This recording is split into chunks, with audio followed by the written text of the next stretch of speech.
Hello. What's up, everybody? Let me turn my light up. Oh.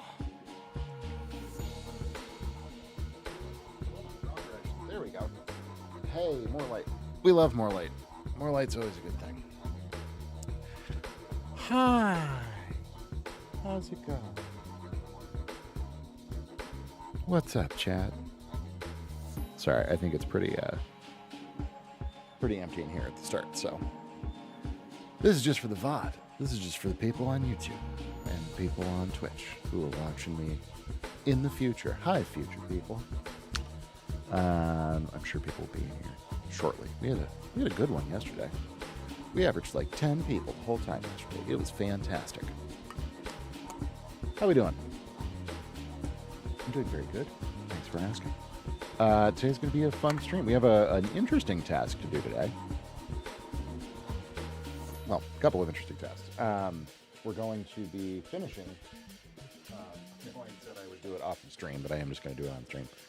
Just putting the very, very final little touches on that Latin pop medley for my buddy. That's just going to take a few minutes.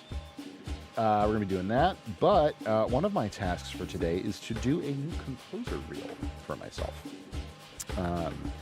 Because I've been talking a lot on kind of like revamping my socials and my, all that kind of stuff.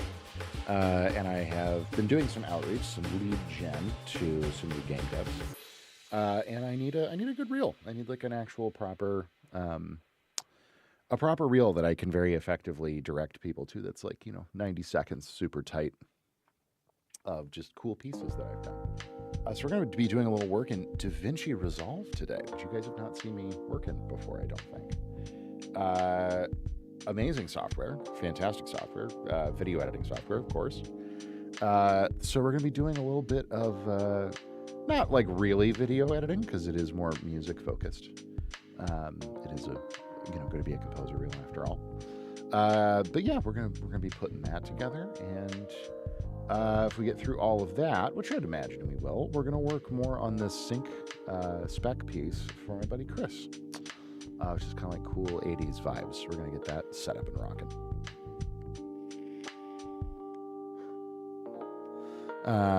So, all good stuff. All very good stuff. But yeah, we're just vibing here at the top. Looking like we don't have anybody popping in yet. It's so interesting. I sort of thought it was because I took a break a couple of weeks ago, but I'm noticing a pattern, which is streams they don't do any worse per se. We still have a ton of people who come in and who hang out, but I took a break from streaming for like a week about 2 weeks ago. Before that, anytime I'd start stream, there were always like 4 or 5 people. Super. What's up, Super? Welcome on in, buddy. Good to see you. And thank you so much for the sub. You crazy, crazy boy with all your gifteds and your own one personal sub. It's deeply appreciated. But no, they were like always peeps hanging out at the beginning of stream, and then ever since I took that break, whenever I go live, it's like super dead for 20 minutes. And then everybody comes, so I don't, perhaps it's just a coincidence. It's not a problem, it's not bad. It's just kind of interesting. But I think we got a couple of people filing in now. What's up, folks? What's up, friends? I'm also a little early today, so that's probably part of it. Picking a consistent time to start streaming might be a good idea at some point here. But how we doing? Oh. Well, now that we have a couple of people, I'll reiterate our tasks for the day. In addition to all of our normal stuff, our whatchamacallit, we're going to do our WTF is, or easy mode, or whatever I end up calling it, little music concept. We're going to do a free plugin review, which I already have the plugin picked out and installed, which is very cool. We're going to do feedback for people, and then we're going to get into our 2 tasks for the day, which are going to, or potentially even 3, which is going to be number 1, finishing this tune for my buddy Christian, or this Latin pop medley, which we finished yesterday. I just have to put the finishing touches on it. That's going to be very quick and easy. But then I need to put together a new composer reel for myself. So we're going to be working in DaVinci Resolve a little bit, doing a little bit of video editing wizardry. And then after that, we will be, I'll close out of that for now. Excuse me. We will be, if we have time, we will be getting back into working on the sync scoring piece for my buddy Chris Galen. That's going to go out potentially to a soap opera, a very popular and successful long-running soap opera for potential placement. So that's very exciting. But yeah, so as always, if anybody wants feedback on a tune, please feel free to chime in. If you're in the Twitch chat, !feedback will get you a thing there. We'll give you what is it? We'll link to a Google form that you can fill out. Tells me a little bit more about you and your track, what you're looking for feedback on. Happy to take a peek at that. And yeah, you know, good stuff. I'll pull that up just in case. But while we are seeing if anybody needs feedback, let's see here. What do you got? There's a couple folks who are hanging out thus far. What do you guys want to do first? Do you want to do a free plugin review, or do you want to do some music concept made simple? And if so, what do you guys want to hear me talk about for a few minutes? Music-wise, yesterday we did Circle of Fifths. That was very good. But today, let's get this all open and figure out. I can do anything. I've had ideas to do EQ, would be fun. To do like triads or like basic chord structure would be fun. Intervals. All kinds of different things that we can talk about. Just noticed the 100% human created content label.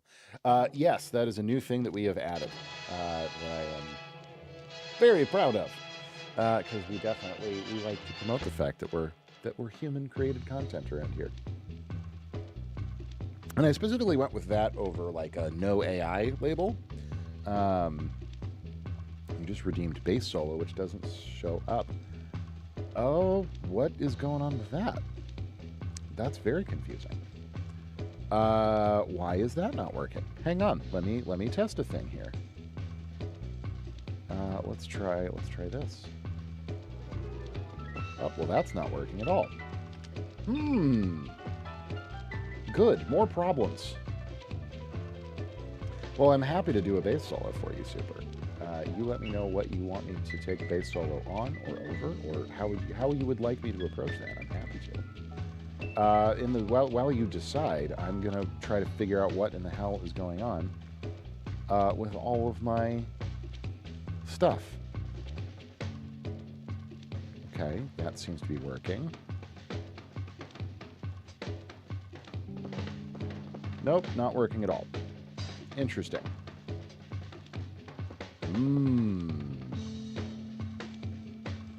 Lumia Streams claims that it's working. It's not, though.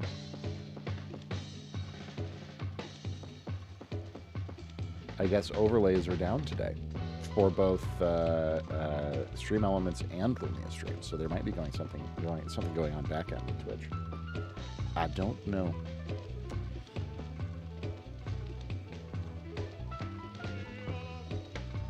In any case, yeah, super. Let me know what shape and size you want my bass solo to take, and I will happily play bass solo for you. You're in it for the stank face. Well, I am guilty of a good stank face, I suppose. If nothing else. Let's see here. I guess we'll start with bass solo.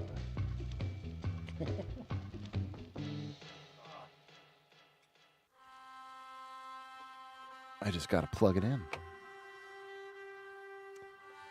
And then, yeah, Super, do you have some kind of a music topic you'd like me to talk about? I mean, I have ideas. If it's something you guys specifically, if the chat specifically wants to hear about, I'm always happy to do that. Oh, good, and that's not working at all. Fun. I need to change the strings on this thing desperately.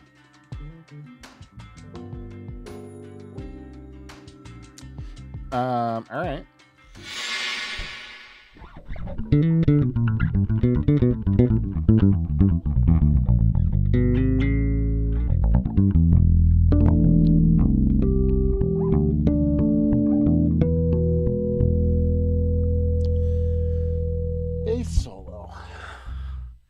this a couple of weeks ago.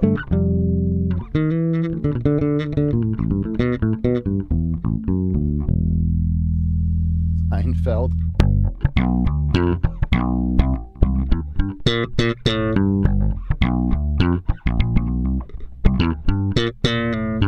Fun fact about the Seinfeld thing is not a bass.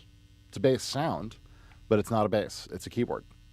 I think it was Jonathan Wolfe that did all the Seinfeld stuff.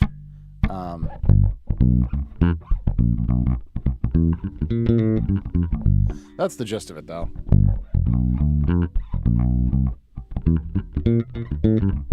Something like that. But yeah, no, it's a keyboard sample of a slap bass, not an actual bass. God, I don't even know what to do here.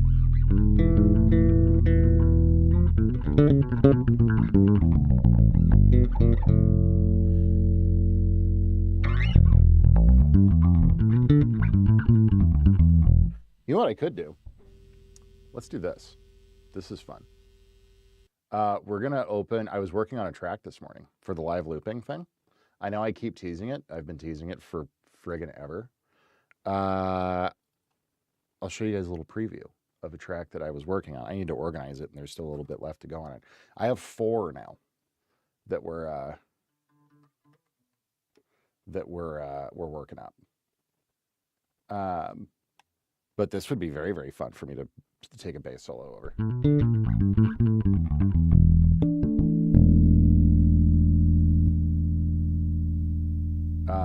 Let's see here. Hang on 1 second.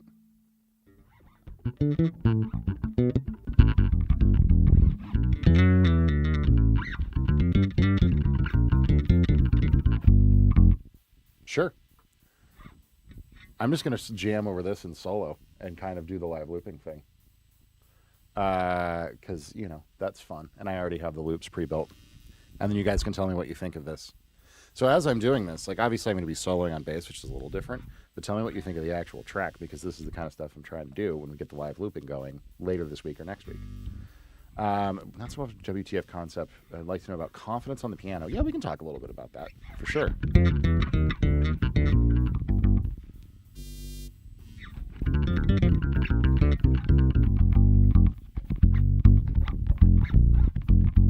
All right.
There you go.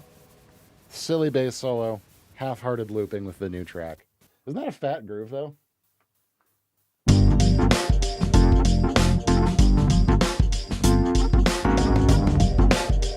Would you guys listen to, like, an hour-long stream of just shit like that with me doing everything and looping it live?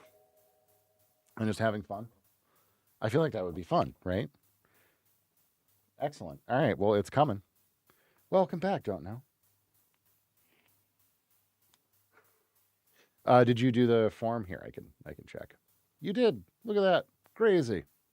We love it. We'll take a look at that. And then we'll do our little Jimmy Jam. We'll do just trying out some new stuff. So saith the Don't Know. I love it.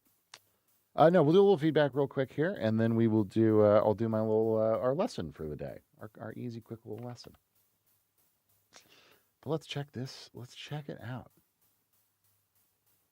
Joyride style, 3 hours of work. Hang on, we gotta jump over to the right view here. Fuck yeah, absolutely.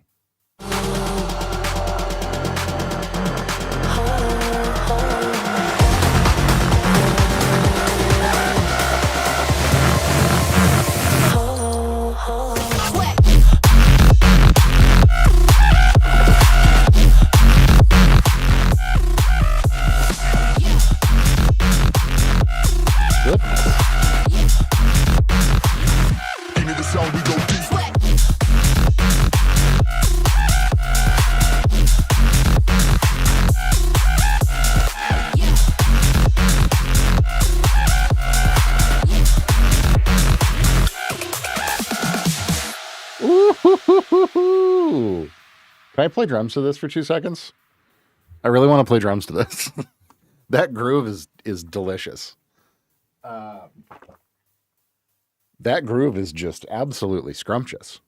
I'm going to play drums to that. I don't even care what you say. We're doing it. I'm a crazy person. Where's my kit? And actually the kit I have pulled up in this session is pretty perfect for this. Oh yeah. All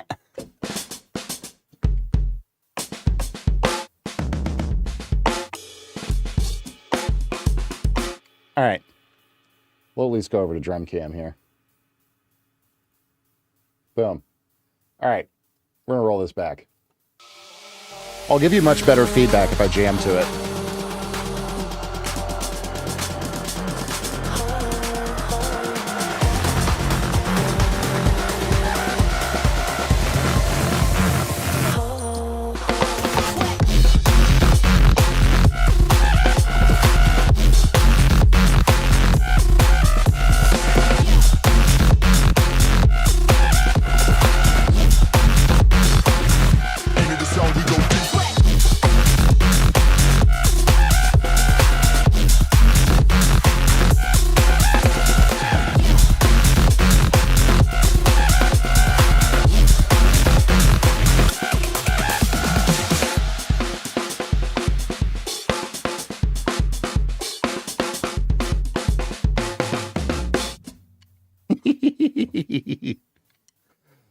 That is too funky, my guy.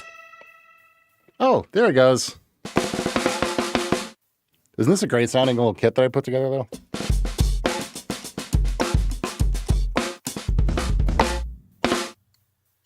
No, don't know. Your track is sick. That's what's sick.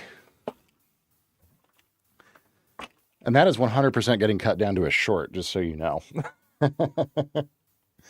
Because that is baller. No, your track sounds great, man. It's a fantastic starting point. I can't wait to see what the full thing ends up coming out like. I feel like that. Well, yeah, no, obviously super. I'm not I'm not arguing to include the whole kit on the thing. The drums are already slamming.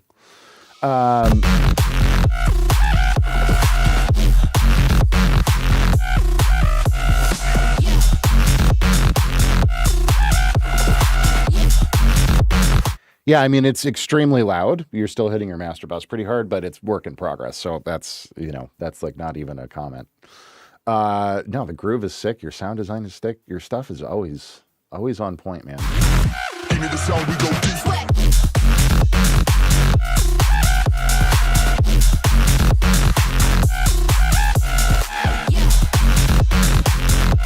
I guess maybe that main like bass synth could use a little more like mid-range. Like it's a lot of sub and then a lot of grit up top, but like there's maybe a little bit of mid-range you could bring out. Could be cool. Other than that though, no, it's fucking killer, man. Your stuff is always fantastic. So thank you for sharing. Why is all of my MIDI shit not working all of a sudden? Actually, I take that back. I know why. I think Resolve sort of takes over. Working on that at the moment. I'm very picky, indeed. Aren't we all? We're gonna reboot Bitwig here, but then we'll do a little music lesson. Let's do what should we do? Main texture mid-range for sure. Understandable. So am I. No, somebody give me a concept that I can talk about for 60 seconds. If no one has any specific ideas, then I'm just going to do like probably chords. I think chords would be nice to do today. Because I'm doing this series, for those of you, if you're watching and you don't know what's going on, I'm going to start to do shorts and, general social content. But I want to like do it while I'm on stream with people because you guys can ask really, really good questions. But I'm doing a thing that I'm calling like WTF is. It's not the final name. I'll decide a final name when I actually start posting stuff. Counter melody and rhythm. Ooh. That's probably a bit much for what I can explain, because I'm trying to do stuff that I can explain in 60 seconds or less. So just like, what is a chord? Voice leading? Voice leading's an excellent one. Voice leading is excellent. We talk about voice leading for sure. And voice leading is a great one. The fuck is compression? That is exactly... okay, you guys decide amongst yourselves. Do you want to hear 60 seconds on voice leading or 60 seconds on compression? And then I'll do a longer explanation too, of course. But the goal is to get a short and then like a quick YouTube video out of it. Because I'm recording within OBS to like a vertical, and then also to a to like regular horizontal. Both, and also saturation. Well, we've got our next 3 days then lined up for doing this. But we got to pick one for today. Here, we'll do a poll. We'll do a poll in chat. And I know you guys are just going to each vote for your own one. Poll. There's a whole rabbit hole on compression, saturation, and compression, groove compression. There is, but question. What topic? Compression, saturation, I can spell, or voice leading. And we're going to allow additional votes. We'll make additional votes. 10 channel points. Why not? Let's go crazy. 2 minutes. Do it. No, I mean, there's definitely, there's a ton to all of these topics. Like voice leading is a huge, huge topic, but, as is compression. But there are, you can distill it down to like the absolute essential knowledge of like, what is a compressor? What are the knobs? How do they work?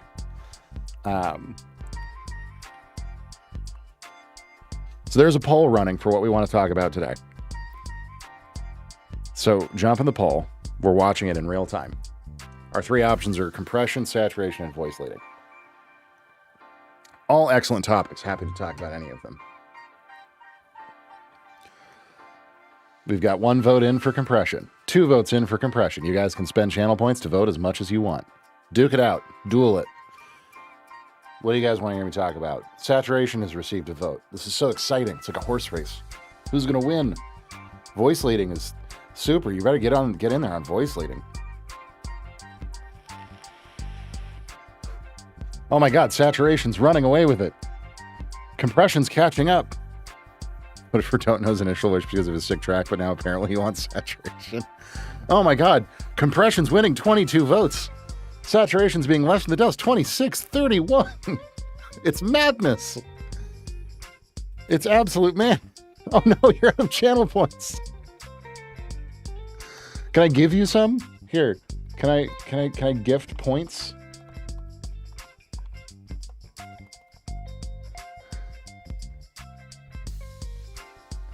Well, I don't see saturation. Literally no one voted for voice leading. Compression has totally run away with the show here. 53-9. Absolute madness. I don't know how I can give you... I would give you channel points, don't know, but I can't figure out how. I can only gift you a sub. And I can't even do that.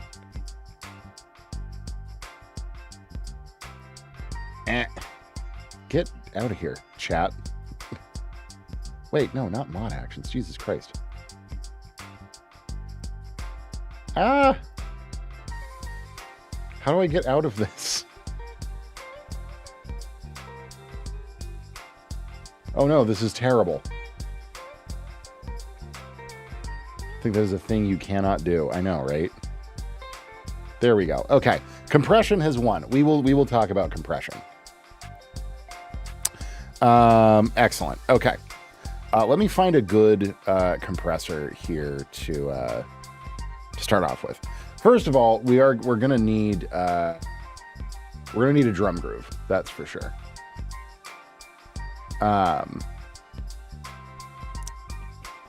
So okay, let's jump over here.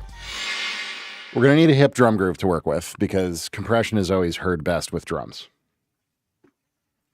So excuse me for a moment. Hour of the 10-hour video about compression. See, that's too much information about compression at that point. That's just too much.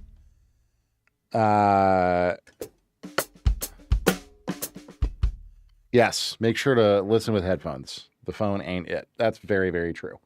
Okay, give me a metronome.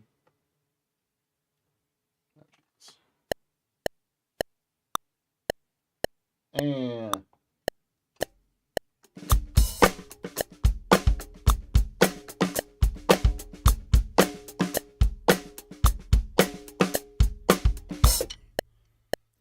yay, drum groove.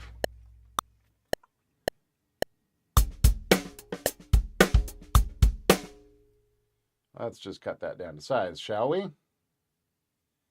Compression makes quieter things up and louder things quieter. Precisely. Now I just have to find a decent little compressor that I can have on screen to illustrate that fact with. So let's think about that now. Got a good drum groove. Now what do I want to do? Who should we use? That's another really good question.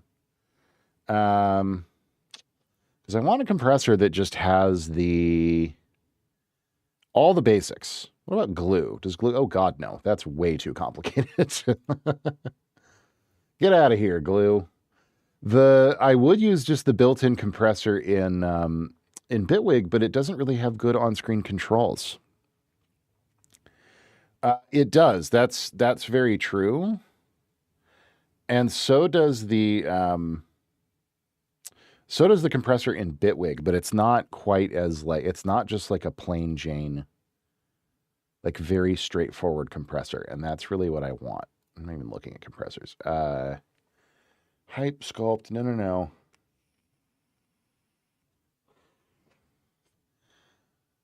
Because if we're going to do it for the content, if we're doing it for the gram, we need just a very simple, M compressor is probably pretty good. Here we go.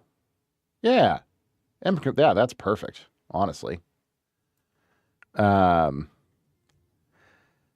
People who mastered the fruity compressor got another level of goat for sure.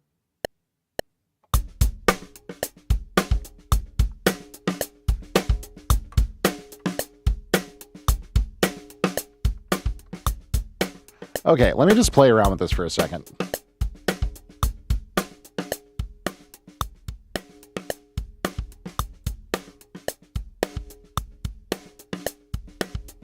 I've never used this compressor before. That actually sounds awesome.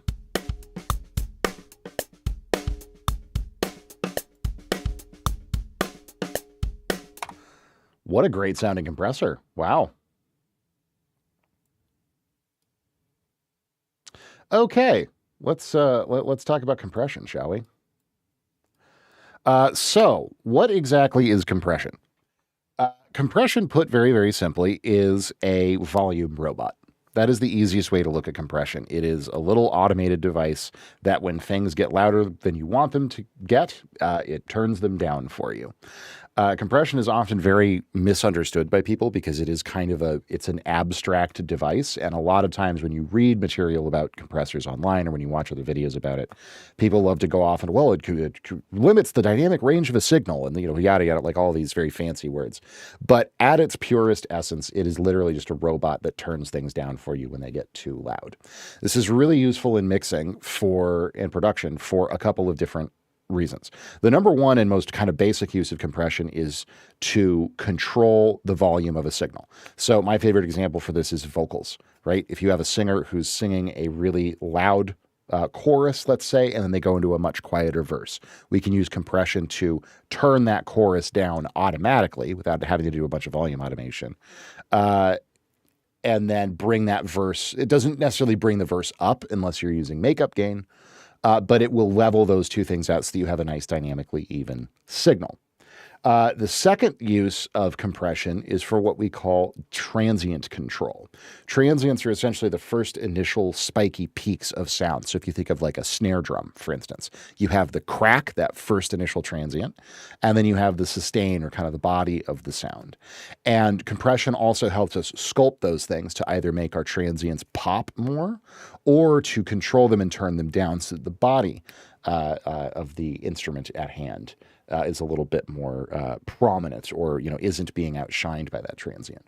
So what I have on screen right now is M Compressor from Melda Productions. Awesome free plugin. Anybody can get it. And it's just a very good and simple and straightforward compressor.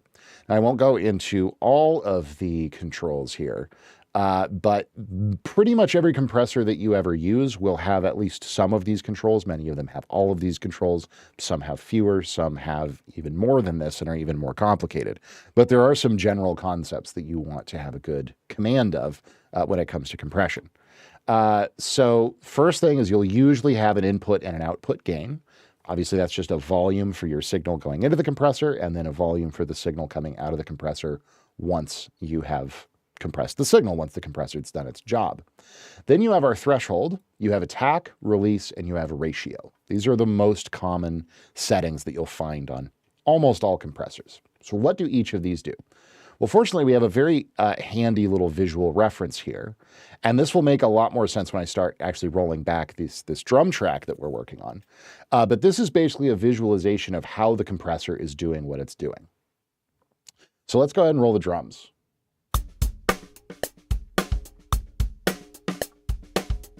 So you can see we have a nice level kind of meter here that's bouncing around, right, alongside the signal. This red line right here represents our threshold. The threshold is effectively us telling the compressor how loud is too loud, right? So our threshold sets the level at which the compressor starts to take effect. The attack, thank you, don't know. The attack is how quickly we want to start the compressor, how quickly we want to start the attack is how quickly we want the compressor to start turning the sound down once it goes above the threshold. The release is how quickly the compressor should let go once the sound has fallen back below that threshold. And then the ratio is how aggressively we want our volume robot to turn things down once it goes over that threshold. So if we bump our input gain just a little bit here and start playing with this,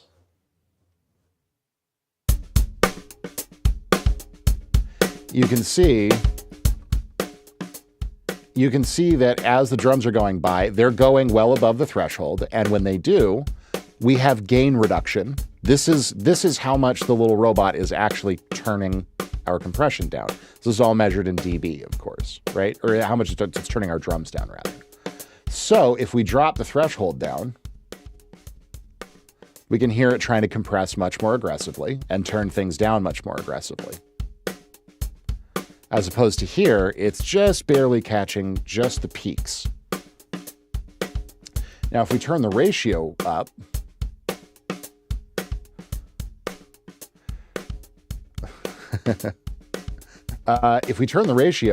you can see it's being much more aggressive about it. It's turning things down much more aggressively than if we have the ratio a little bit lower, right? Now, the attack and release, again, controls how quickly it's acting. So if we slow our attack way down, you can see that gain reduction meter is going down much more slowly. And because of that, it's also catching less of the signal, right? Because the transients are happening so quickly with a drum kit that if you set a super slow attack, it's not actually really going to do a whole lot of compressing because it's reacting too slowly to really do much of anything. Conversely, the release does exactly the same thing. If we slow our release way down, you can see that gain reduction is hanging on for much longer, as opposed to going away much faster.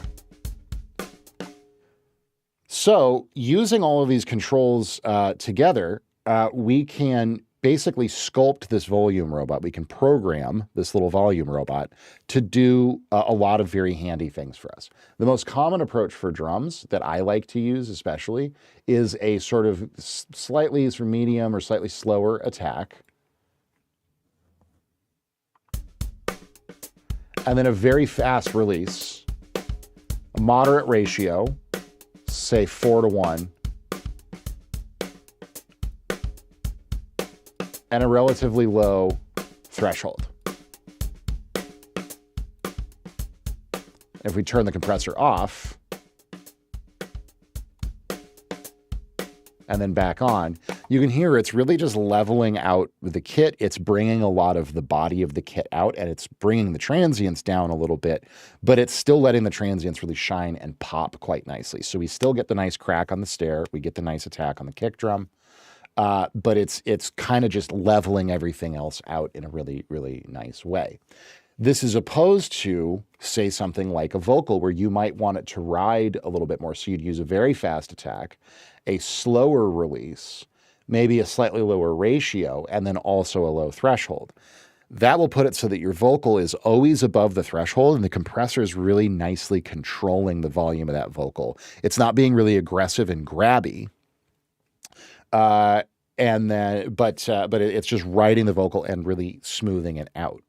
And so compressors take a lot of dialing in once you get to grips with the controls. You want to really sit there and fine tune what you want your compressor to be doing, because it's a very, very powerful tool, and it's something that you honestly end up using on most channels in your mix. You don't always have to use it, but these days especially, compression is used on pretty much everything. And normally bring the threshold all the way down and then adjust the release and attack to preference, then bring the threshold back up, adjust output gain due to ears. That's not a crazy way to go about it.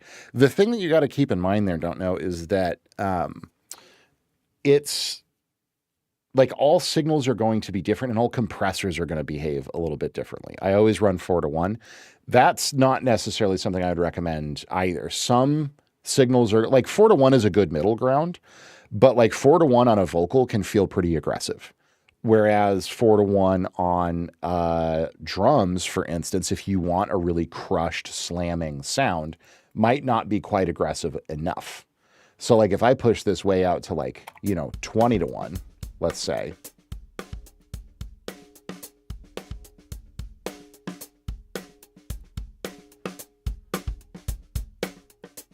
so 1-to-1 on vocals is going to do almost nothing.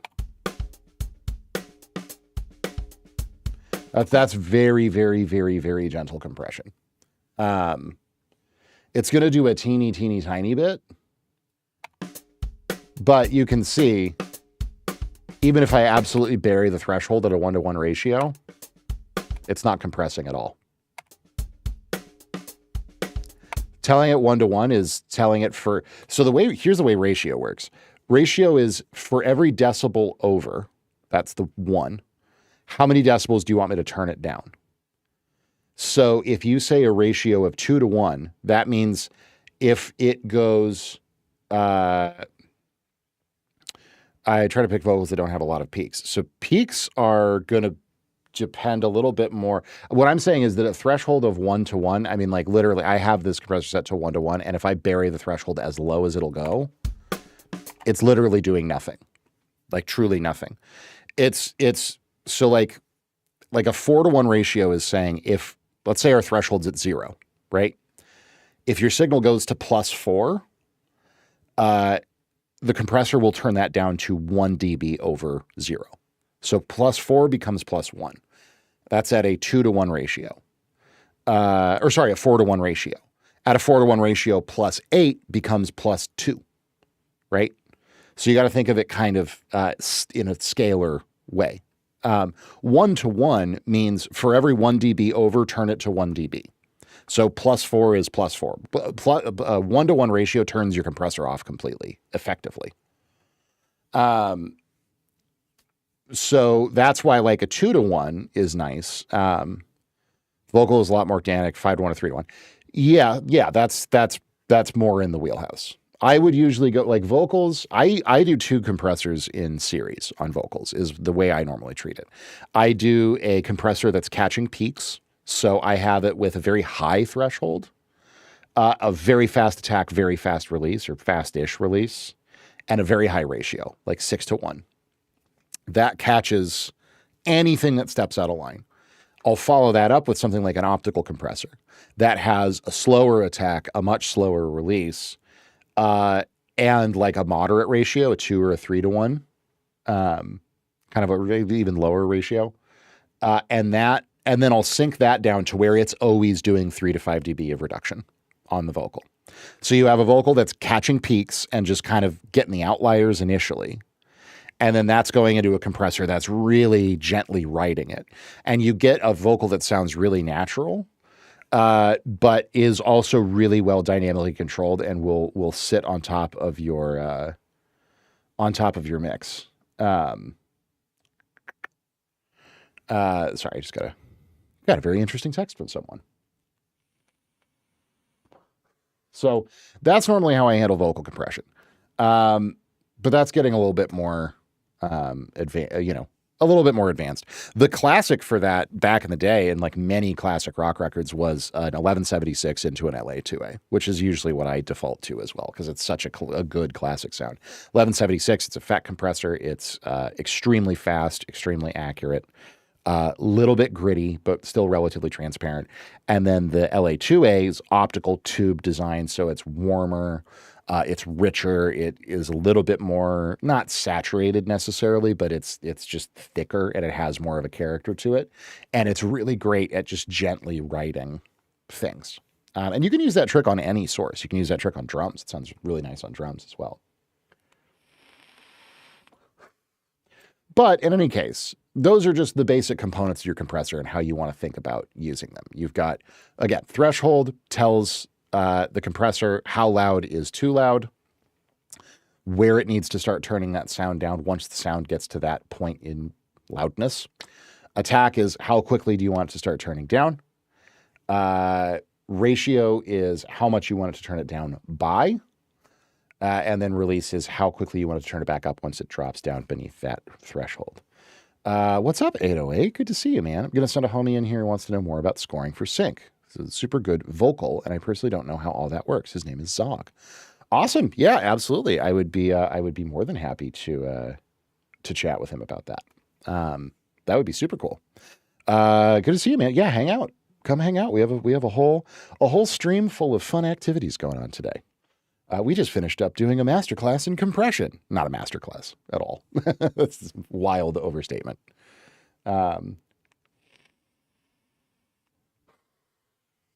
I see a feedback points redeem. I have a second drop for which is compression. Yeah, right.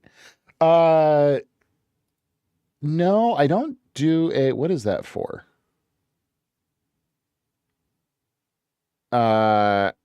I don't know why that's there, actually. I think that feedback is a relic from before I knew how to set up chat commands. When I was setting up stuff with Lumia Stream, it was very complicated, and I didn't realize I could do exclamation point feedback, which is much easier. I need to delete that. Sorry. No, but that's, I mean, that's, I also like, especially for guys in your case, like I want to hear all of your stuff, but it's like, it's nice to stretch it out a little bit. Because sometimes there's like different people in chat, different people might get turned on to your stuff. And it gives us more to listen to over like a longer period of time, which I think is cool. And it brightens my day. And now saturation tomorrow. We'll do saturation tomorrow. For right now, we're going to, it sounds like chat with 808's buddy. I don't know. 808, are you sending them in? Are they going to come over today or now? Hey, it's Cheesy. What's up, buddy? Good to see you. We got the whole gang in here today. I hope so. Okay, cool. Yeah, well, I'm just chilling. So in the meantime, that was our nice little quick compression lesson. I think that'll edit down into a nice short, right? Let's talk about a free plugin, though, because Juby, who is one of our awesome friends here in chat, turned me on to this incredibly cool plugin maker, manufacturer, company, whatever, called Unplug Red. This is another new thing I want to start doing. I want to start covering one free plugin every stream, because I just recently was reacquainted with the fact of how many incredibly dope free plugins there are out there. And so we did a compressor yesterday, which was quite a nice compressor called Colin from Analog Obsession. Right now, I want to look at this plugin Crumble from Unplug Red. So let me lay down like a nice keys loop here. Yeah, no worries. Don't know. Lurk away by all means.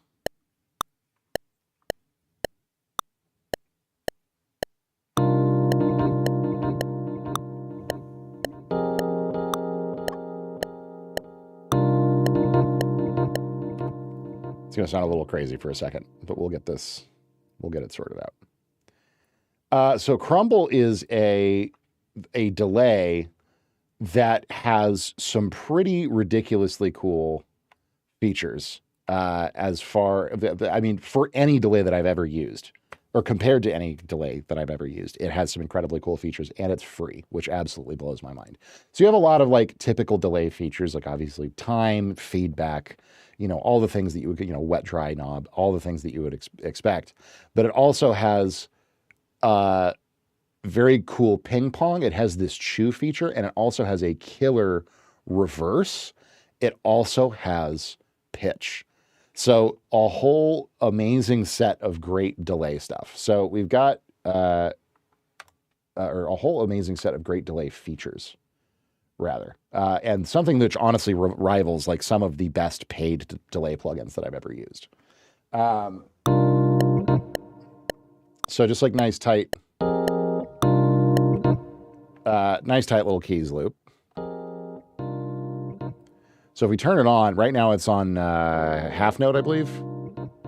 Yeah. We'll set it to quarter note.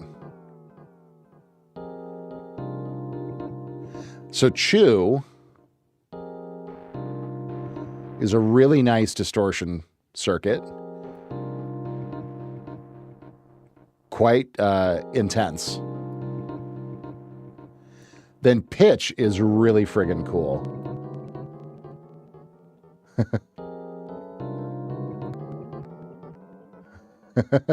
So Pitch literally pitches the delay tail up each time it triggers.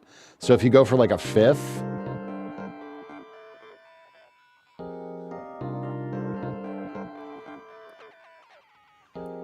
you could get some extremely interesting effects out of that. Of course, nice low pass to mellow out the top end of the tails. Then you have this reverse.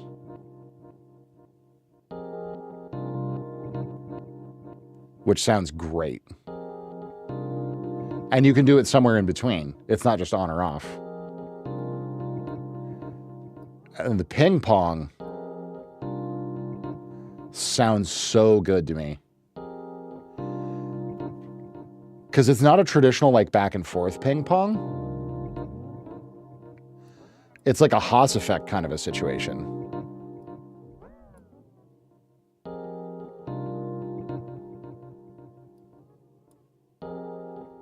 If you turn it all the way up. And then it's got a bunch of stuff in between as well, which is really, really nice. And then you've got some nice modulation.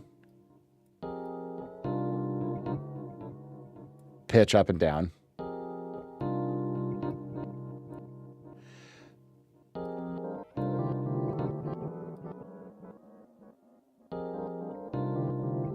So you can definitely get some really, really wild effects with it. And then, of course, you can do the classic like space echo trick with it and drive it into self-oscillation.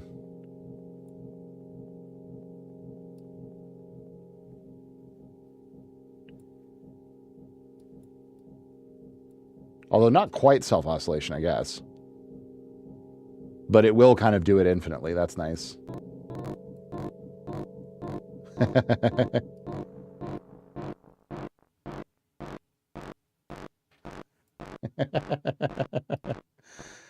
All kinds of cool creative stuff. And yes, the UI is crazy and incredibly adorable.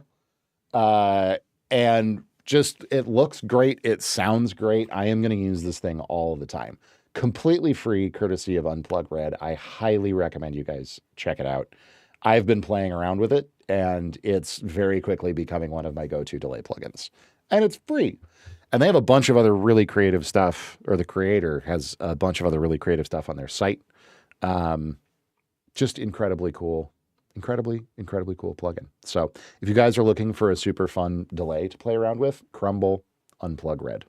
I give it a 10 out of 10. I think it's fantastic. So anyway, that is that. What are we doing here? Boom. No, I don't need a marker. What are you doing? Well, how are we doing, chat? What do we think?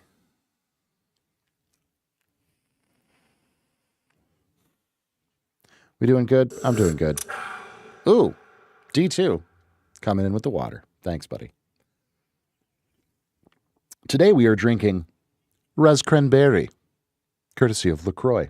I'm actually sponsored by LaCroix now.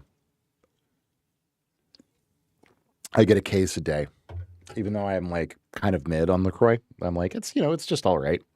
They got in touch. They were like, can we make you an offer to pay you just an insane amount of money to drink LaCroix on stream? I said, yep, absolutely. I'll do that. I'm kidding. That's all a lie. Anyways, okay.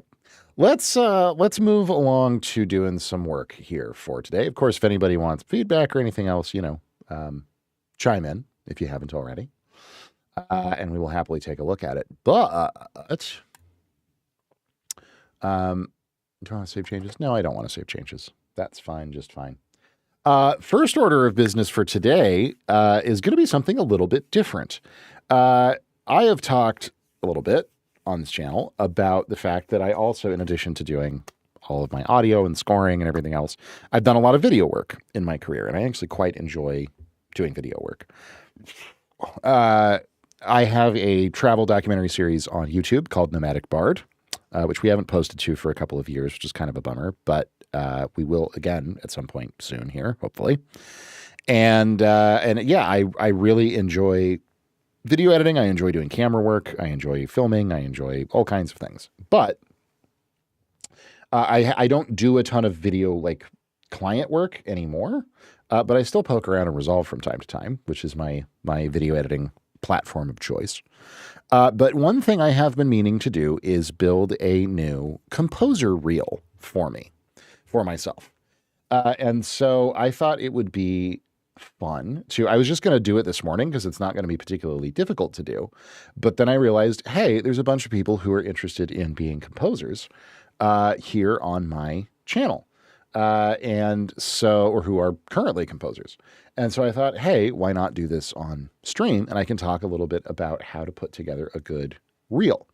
Now, I have not historically done reels in the way that I'm going to put one together now. I am doing this on recommendation from a buddy of mine that I was talking to, because I am like actively out and looking for new clients at the moment and new games to work on, because I've got projects kind of coming to a close here this month, so I need more work.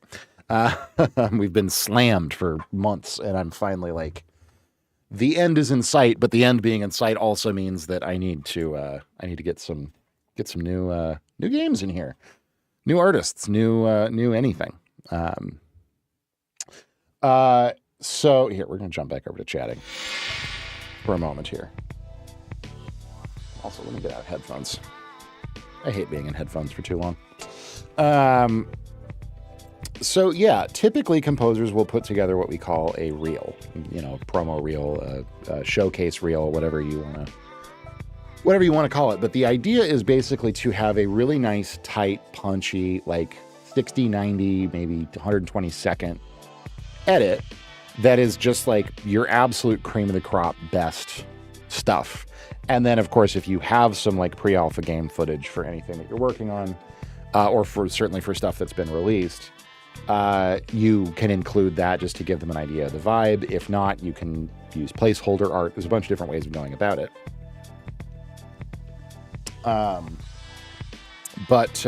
Yeah, so that is kind of what we're going to be doing. Let me get Resolve opened up here and kind of set up in the background. We're just going to be grabbing some of my favorite pieces that I've done recently over the last year or so. And then I grabbed some footage from a couple of the games, and we are going to be putting all that together into a reel. and including the kinds of things that you want to include on a reel in terms of like descriptions and, you know, all that kind of stuff. So let's see here. I got to do one thing here real quick. Dual screen. No. Video clean feed off. There we go. Okay, so I should be able to put this up here now. So let's jump over here and start poking at this. So this is DaVinci Resolve. Now, if anyone in chat is interested in doing video work, I strongly recommend using DaVinci Resolve.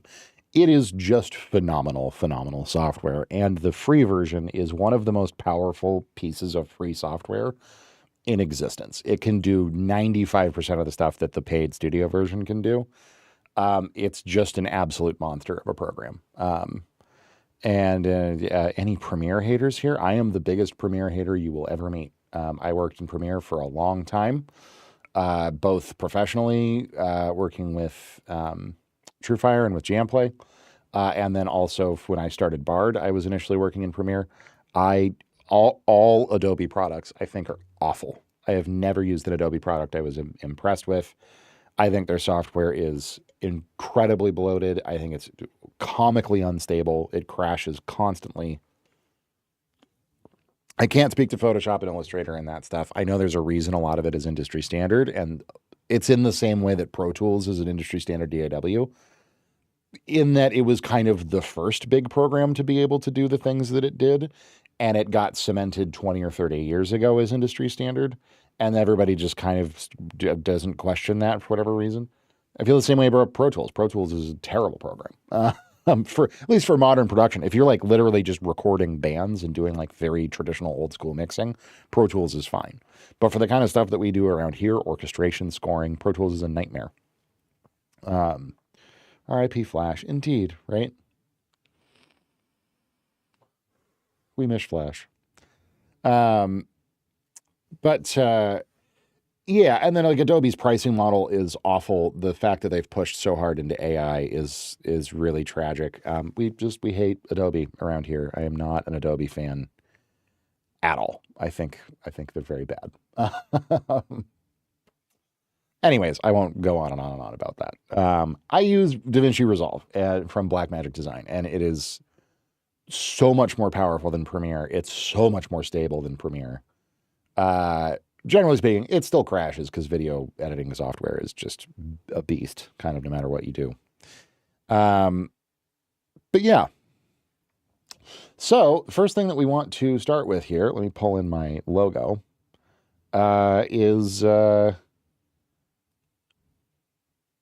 is building my new logo, my nice new shiny logo. You guys have seen my nice new shiny logo, right?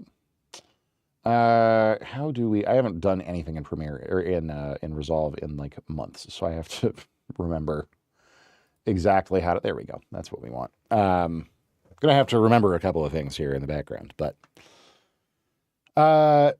so composer reel. Here's the plan. Here's how I want it to roll. Start with just logo, basic title card. I will probably build some kind of effect or transition or sting or something sonically to kick the whole thing off. And then we're going to do a series of edits of pieces that I really like. So there's a couple of projects that I want to include in this. Of course, Ares. And I think we're actually going to start with Ares because it's the coolest looking game footage. And it is some of my favorite music that I've ever written. So we're going to start with Ares. And this is Facility, which is a track you guys will likely know and remember. We're going to start with that.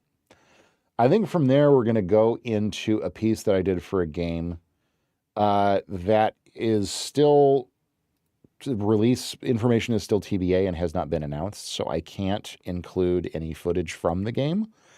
But it's a very high fantasy with tinges of sci-fi kind of a vibe. That's this piece called Temple of Renewal. This is an older one.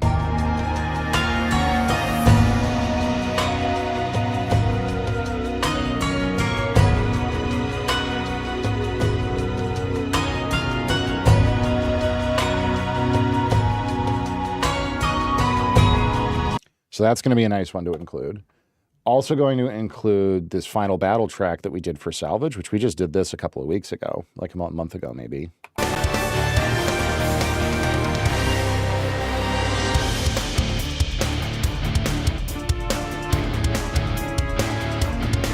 To showcase kind of hybrid, you know.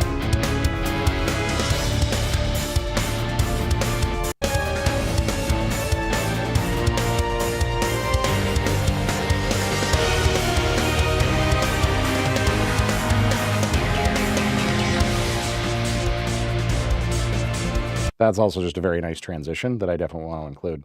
Because the thinking here is like, this is going to be, as I approach new developers, new studios, new clients, you know, however I do it, whether it's via Discord or Reddit or a referral or, you know, email or like whatever the situation is, they always want to see like a portfolio, right? And I have a portfolio set up on my site. It's not super well organized. It's kind of catch-all and general purpose. The more I want to target game studios, I need a package that is like specifically for them. So I wrote up a one sheet that's very game focused and like doesn't have all of my resume credits of like, oh, I've worked on all these records, I've done all this educational content, I've done all this touring and, you know, worked with all these, you know, Grammy people and yada yada. Like all that shit doesn't really matter as much to game people. If they want to see a fuller resume, I have it for them. But what they want to see is like, okay, you're a game developer, what problems can I solve for you? And so the most effective way, from doing research and from talking to people that I know, you know, who also do this kind of stuff, is having a good one sheet, which I have already written up, and I will show you guys that real quick just so you can see what it looks like.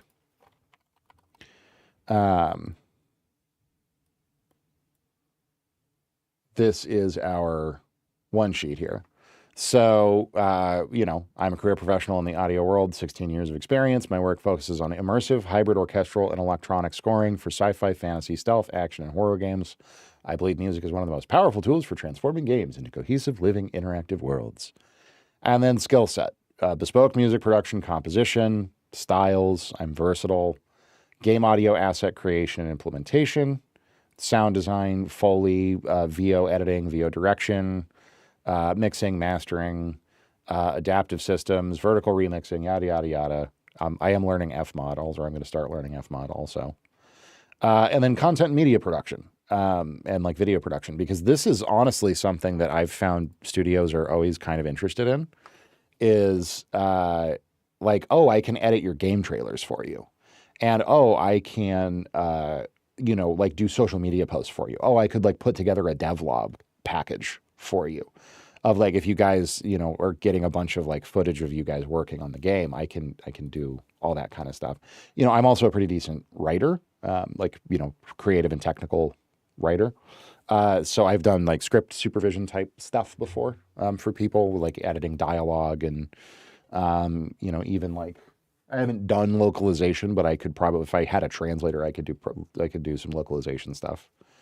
And then a few selected game credits. And you know, you want it to fit on one piece of paper, and you want it to be extremely skimmable. So somebody can open this up and just look and be like, career professional, 16 years of experience, immersive, hybrid, orchestral, electronic, sci-fi, fantasy, stealth, action. Just even in that, like, cool. What can you do? Okay, music production, composition, you know, audio assets, and then content. Cool. You've worked on a couple of games. Great. Right? They can kind of absorb all that information in like 20, 30 seconds of skimming it. And then they're going to want to see a reel. Now, this is going to be much more of a portfolio kind of a thing, but it's going to be like 20, maybe 30 seconds at most of each of these pieces, maybe even a little bit less, depending on what it is. And I just want to rip through and say what game it's for, if we can say that, which there's a couple that we can't, there's a couple that we can. What studio, what engine, the genre of the game / score, and or you know, the piece or whatever, and then the use case. Like, is it a combat track? Is it an exploration track? Is it cutscene underscore? Is it, you know, like what kind of cue is it, basically? And you just want to rip through just nice clean fades in between everything. So for about half of the stuff, we're going to have game footage, or at least some kind of game footage that we can fly in. Some of the stuff, we're not going to have that. And that's okay too. So For those, I'll probably just use my logo as a placeholder. I think is fine. The other one that I wanted to include, so we've got, Facility from Ares, Temple of Renewal, Final Battle from Salvage. I want to put something in from Androcosm. I want to put, oh, hey, Anti-Jerks, how's it going, buddy? I'm building a composer demo reel for myself. I definitely want to put something from Androcosm. I want to put something from Project Mirren, because I also have some pre-alpha footage of what that game is going to look like. That's pretty cool. That's what I'm looking for here.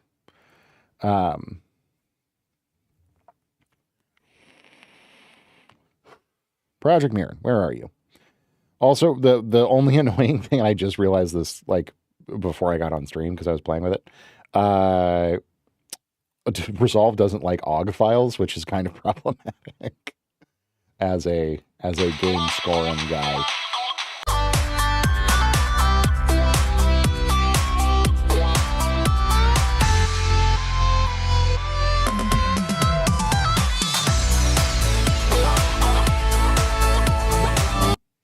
So, yeah, we're going to use that for sure. Then Androcosm, we're going to use this piece. What do we want to use?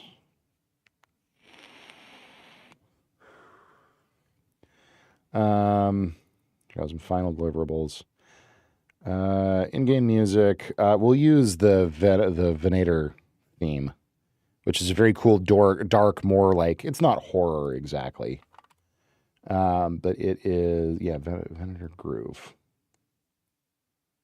This is a nice piece.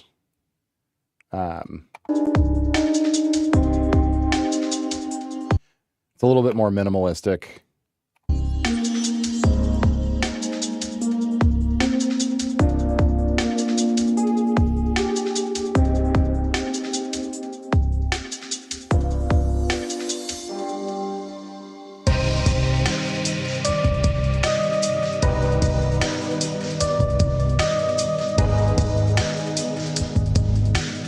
Kind of more almost like Silent Hill-ish, right? Like a Kariyama Oka-ish. I met with my buddy today. Got big, expensive plans for next year. Oh boy. Very fun. I love it. What makes your plans so expensive? Can I be included in your plans? I'm not expensive. I'm very reasonably priced. So that's all pretty good. I'm trying to think if there's anything else that I want to include in here. We've got Ares, we've got Androcosm, we've got Mirren, we've got Fantasy, and then we've got, and really Ares is almost kind of a twofer because we have like the exploration ambiance, as well as like the combat portion, is going to be a thing. So what we're going to do first is we're just going to get the rough edit together of like the footage and the music kind of fading back and forth. And then we'll worry about like flying in text and logos and all that kind of stuff and making it, look really nice and tight. Because it's amazing how far you can get with just like built-in transitions. Like you don't have to be a motion graphics master. You can get really far with like template stuff and like basic effects. Gonna rent an 800 person club. Damn, that's ambitious. Plan an event for the end of next year. Very cool. I mean, yeah, that is, that's how a lot of artists do it. When you're touring, is you rent out venues and then do your own ticket sales. 800's big though. That's a big spot. So we're going to start, of course, with just nice logo sting of my logo. And then the thing that I can't super decide is I think starting with Ares is really good. And I think like the sort of, here, let's get the clips down that we want to use and just start purely with audio. So I want to grab this middle bit here.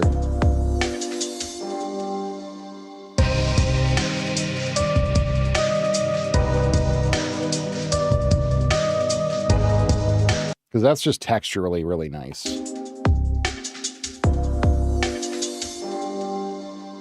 And it's a nice little transition. So we're just going to isolate this guy. And then like literally, you know, we're probably going to go 20 seconds for each one. So we can even probably back it up from there a little bit. Because if we do 20 seconds per clip, and we're shooting for roughly 90 seconds, that's going to let us use about 6 clips. Or wait, right? No, that'd be 120 seconds. 5 clips would be 100 seconds. Yeah, so like 5-ish.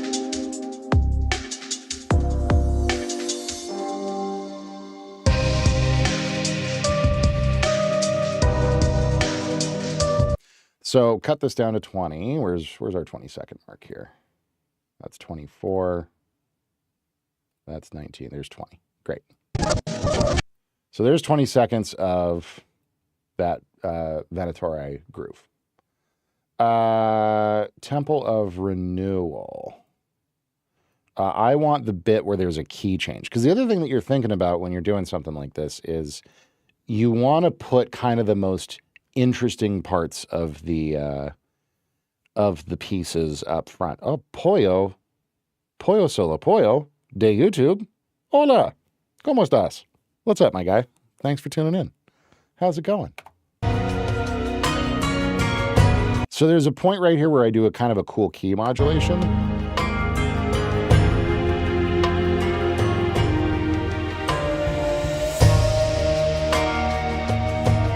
Right there. So we want to include that for sure.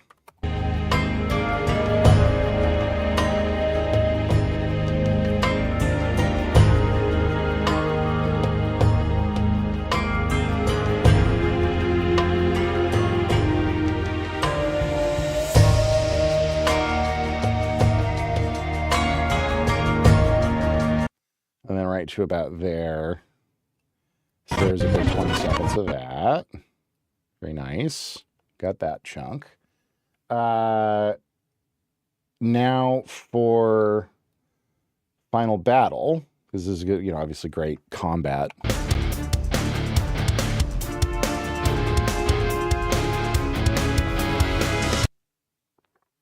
We're going to want us to start right about where I just stopped because I love how I ended up doing this. Here, hang on.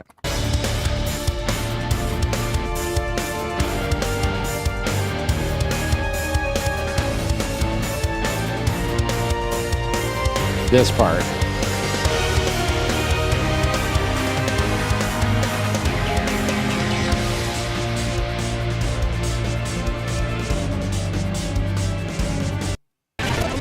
Is very, very nice. And maybe even shave a little bit further back here. So that puts us at about 20, right? Where does that start? Yeah.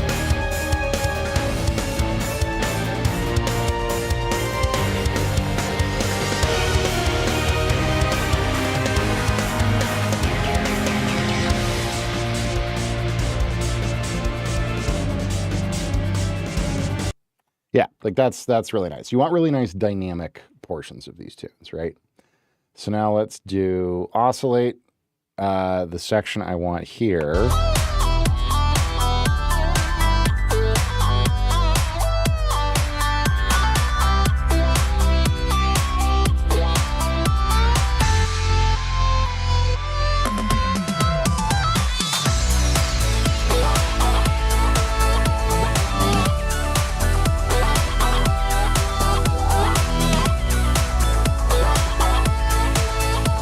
It's probably like that. That's pretty nice.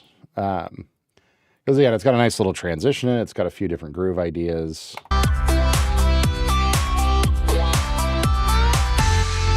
It's catchy.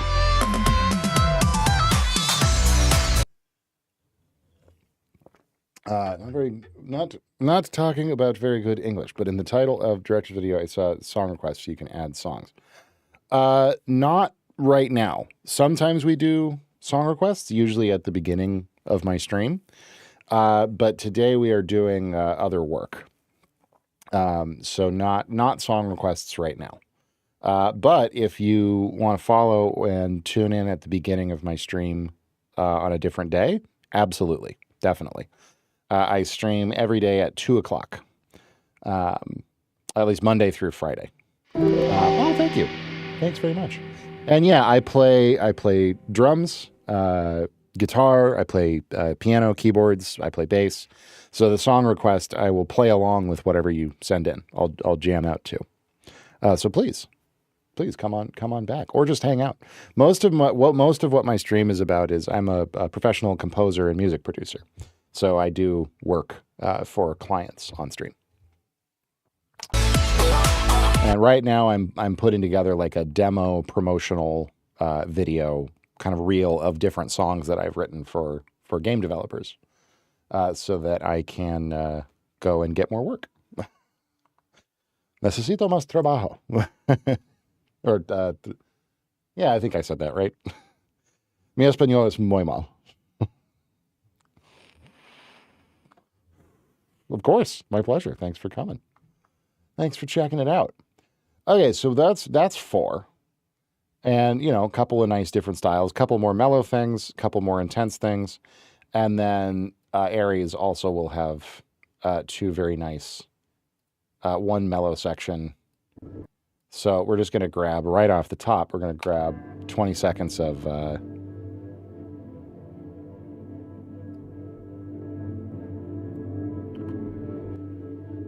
Actually, I don't even know if that's the ambiance that I want to use. I kind of like the Office ambiance even more than that. Where's the Office track for Aries? Let's go find it.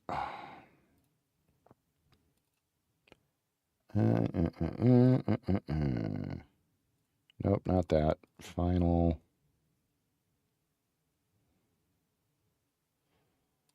OSG.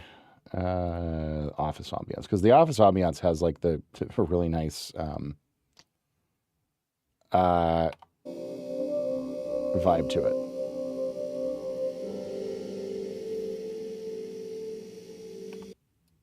Yeah, that's pretty cool. And this can be slightly shorter.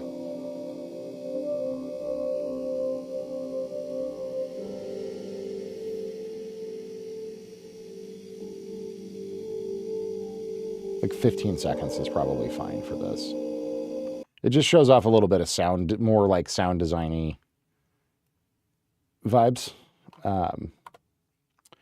And then Facility, I think this is going to be this drop in the middle.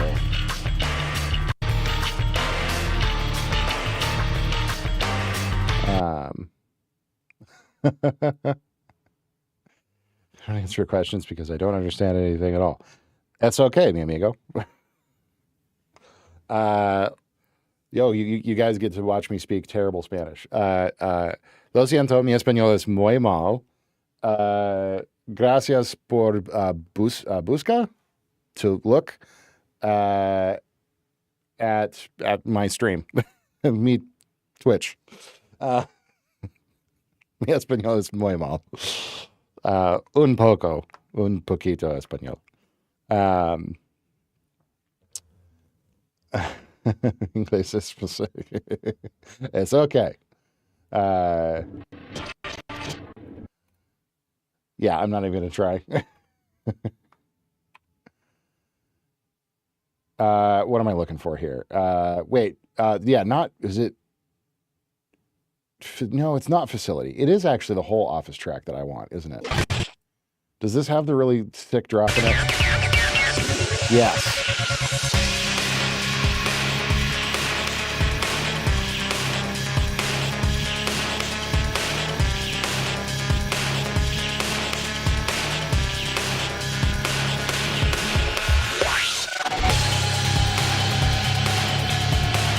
Like, that's a great moment, and we definitely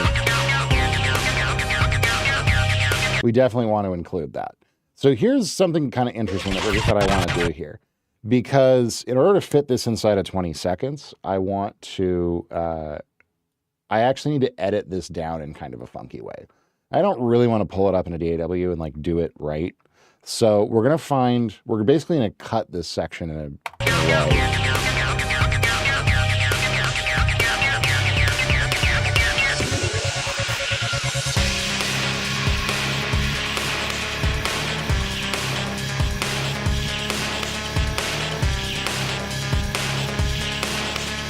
So we might be able to squeeze it in there.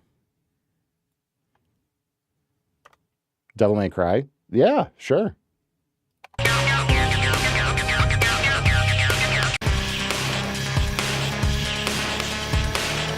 Yeah, well...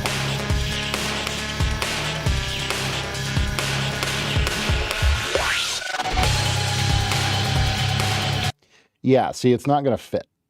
Because this is like, it's a combat track, so it's kind of vibey. It's just vampy.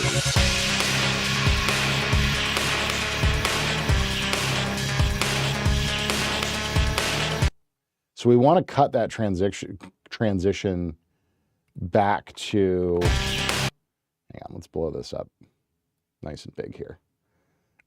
We want to cut it so this transition is just shorter, basically. So from right there...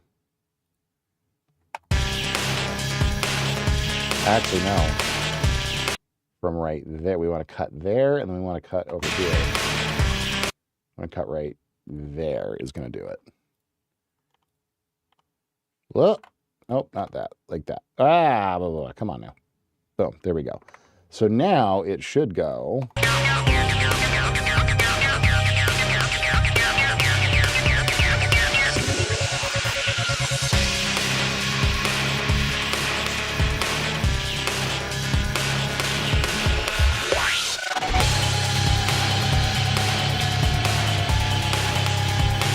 So they can hear all those transitions within, like that would feel a little odd if it were actually in game that way, but it gets all of that within 20 seconds, right?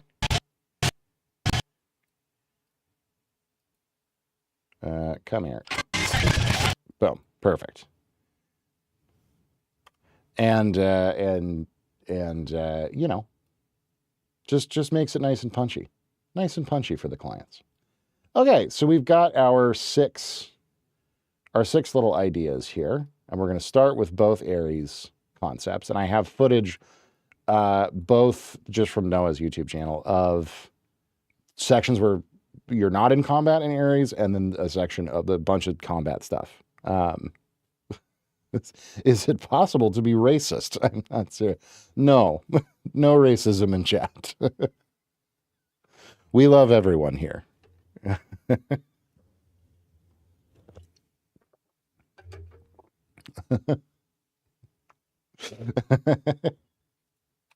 funny. So we've got intense, or we've got ambient, then intense. Then we want to go probably ambient again. Then intense. Then ambient, and then we'll close probably with that. Yeah, I think that's going to feel pretty nice. So now we will slap each of these on their own track in case we need to do anything with volumes. So we're just going to go boom, then boom. We're just going to do really clean fades in between these as well. Turn off this mute here. Bring that down there, and then give you a new track as well. And then all of this is going to go and sync right to there. And then I think the easiest way to handle this is just do a little nice little like 5 second or a half second rather, little 10 frame fade in and fade out on the audio here, which will amount to about a second in between each track. So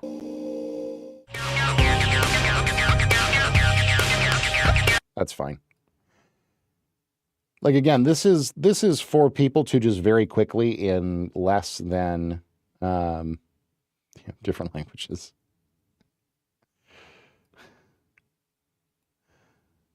It's true. I wish my Spanish were better. I really do. I took Spanish in high school, but that was a very long time ago. Come here. 10 frames. Very good. Yeah, so this doesn't have to be like some big elaborate thing. This is just literally, okay, here's, 90 seconds. Okay, you're equated with kind of the level that I'm at and what I can do as a composer.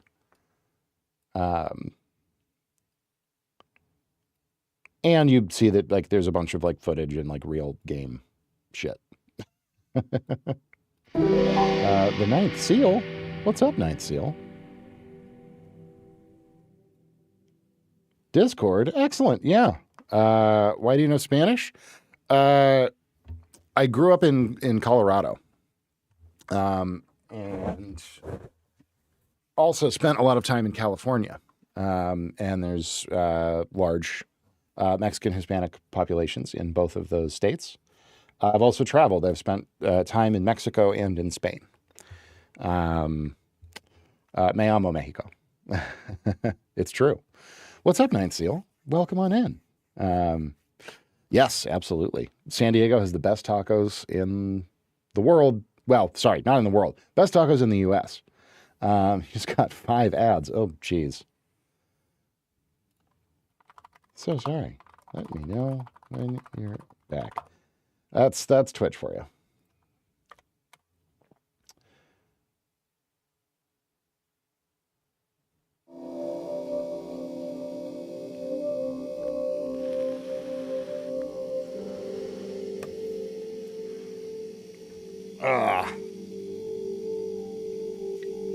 Bad timing.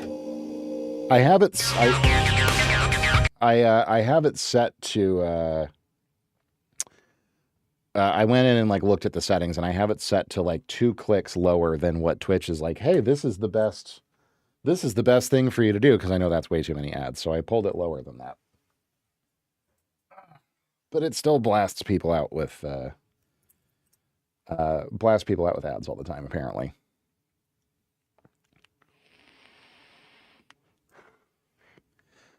Two ads left. Excellent. We love it.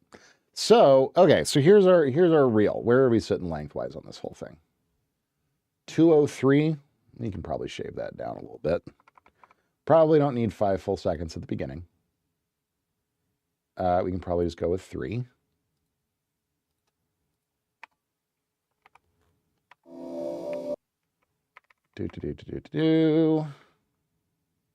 Sorry, I know this isn't probably quite as riveting as my normal music content, but this is the, this is what we do as professionals to, like, this is all a very important part. If you want to work, as a composer or, in any of this stuff, it's important to have really good demo, materials and portfolio materials and stuff, and keep that all very, tight and organized and good, is very important.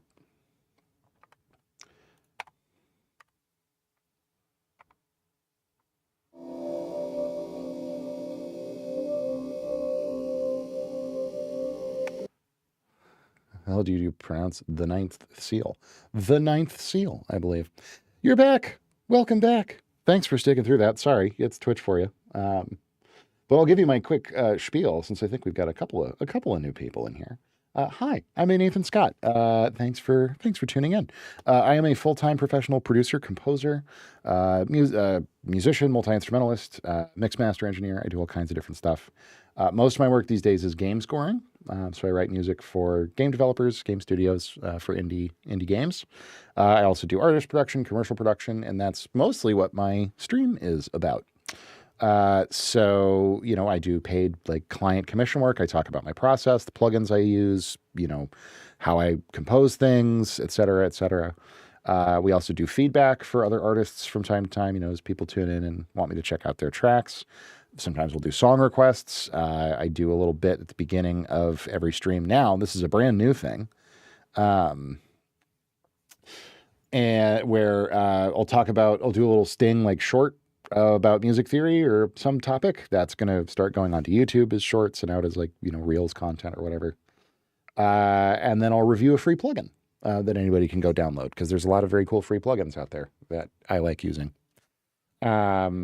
Yeah, so it's kind of a music variety stream, if you will. I'm also going to start doing some like live looping performance stuff, because I play drums, I play guitar, bass, keys. I do a lot of like lo-fi electronic, production kind of stuff. So I'm going to start doing that. But what we're working on today, oh, thank you. This guy is cool. I try, we hang, we do it. But what I'm doing right now is I'm working on my 2026 composer reel. So this is basically, I've been slammed with work for the last like 6 months, but I have a few game projects that are kind of coming to a close. So I'm looking for new clients, and I'm doing a bunch of outreach to studios and lead gen and all kinds of stuff. So I'm putting together a reel for 2026 to show off some of the best pieces that I wrote this year and the accompanying game footage. So that's what we're working on today. Okay, so now we need to find some footage from Ares that is non-combat footage. Hey, it's Toast. That's my cat, Toast. He's right back there. He's my co-host. No worries, Super. Thanks for hanging out, buddy. Shout out, Toast. Absolutely.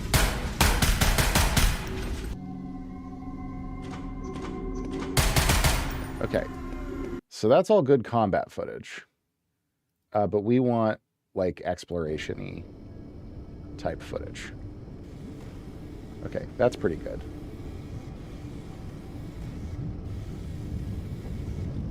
Thanks, Super. Have a good night, buddy. So now if we're super lucky, this will actually work out super, super well. I'm also going to very intentionally not include any of the sound effects because I want the focus to really be on the music here.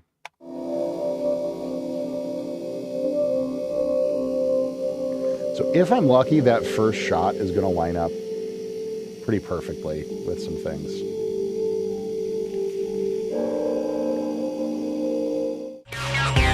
Okay, not quite. That's fine. So now we'll find some good combat footage.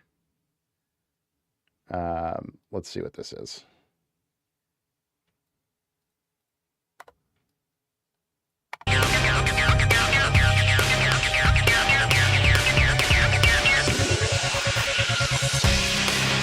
No, I like this better. This has better combat in it.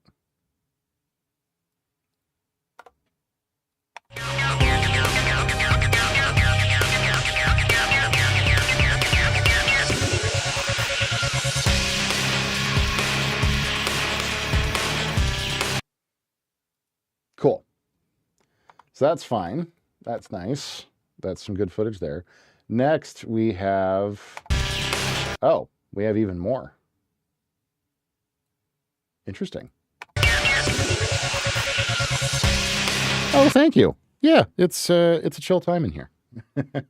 It's good. You can do fun stuff with the lights with point redeems. You can make them go all crazy and do all kinds of like this, for instance. Ha ha! No worries, pollo. No problemo. Muchas gracias. Okay, where's some other good...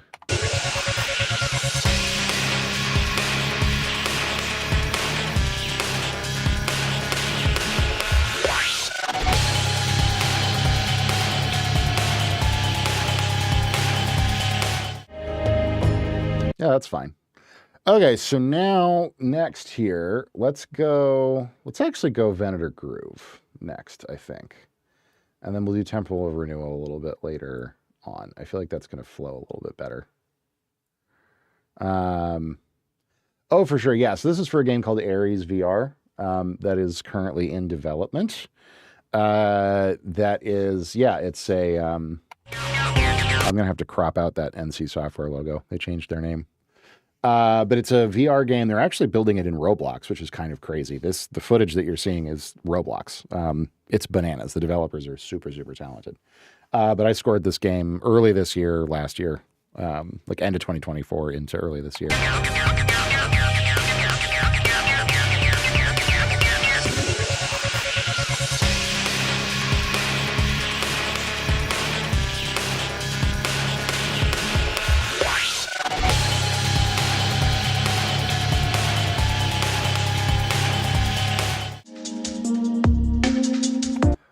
Okay, so now this is from Androcosm, which we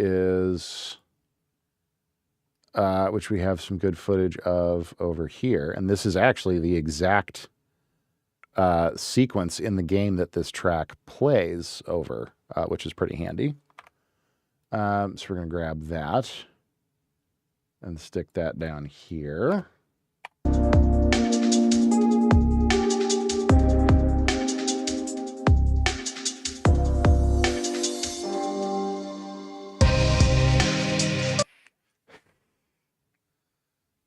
And then I want to get, there's a great little animation where this character,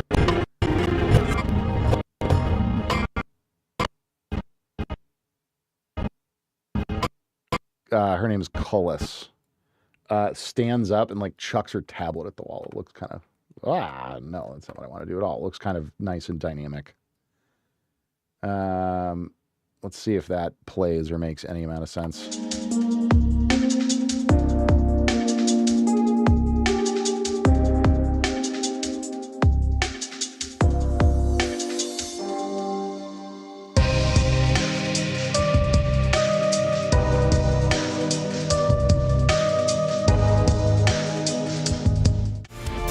Excellent. Yeah, that looks really cool. Good. Okay. We can make that a little bit bigger too. So now,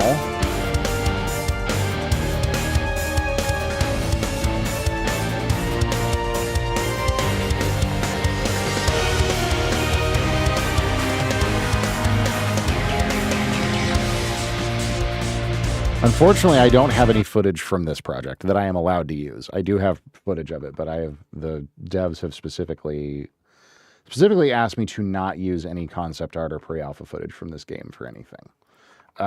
So we're gonna have to probably just use my logo there as a placeholder, and I'll just put something on screen that's like pre-alpha footage, game TBA, pre-alpha footage not available. Then for Temple of Renewal, this is another interesting situation. So this is from a visual novel that I have also been asked to not use anything from. It has been released, but it's for other different reasons.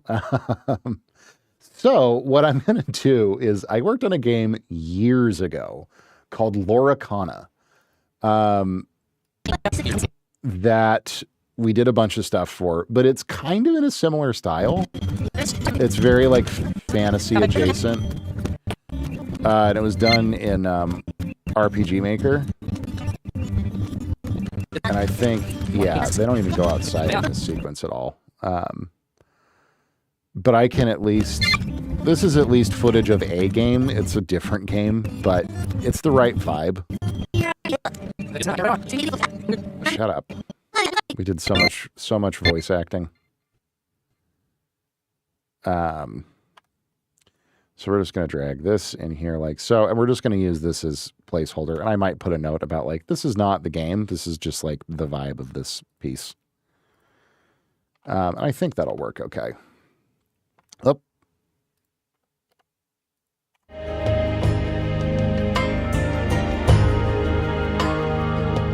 Yeah, it's RPG-ish.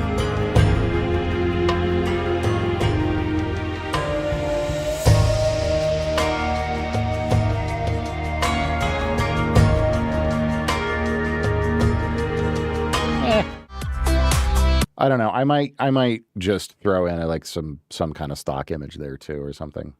I'm not too terribly concerned about it because we do have a lot of like very good footage from within games. And then this technically is space combat from Androcosm, but Project Mirren, which is the game this track is from, is going to be very similar to this and use a lot of the same mechanics and assets.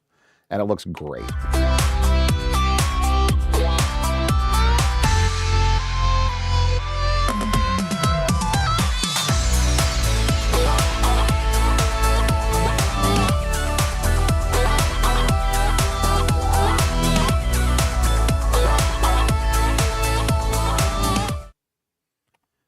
So yeah, that's perfectly fine. I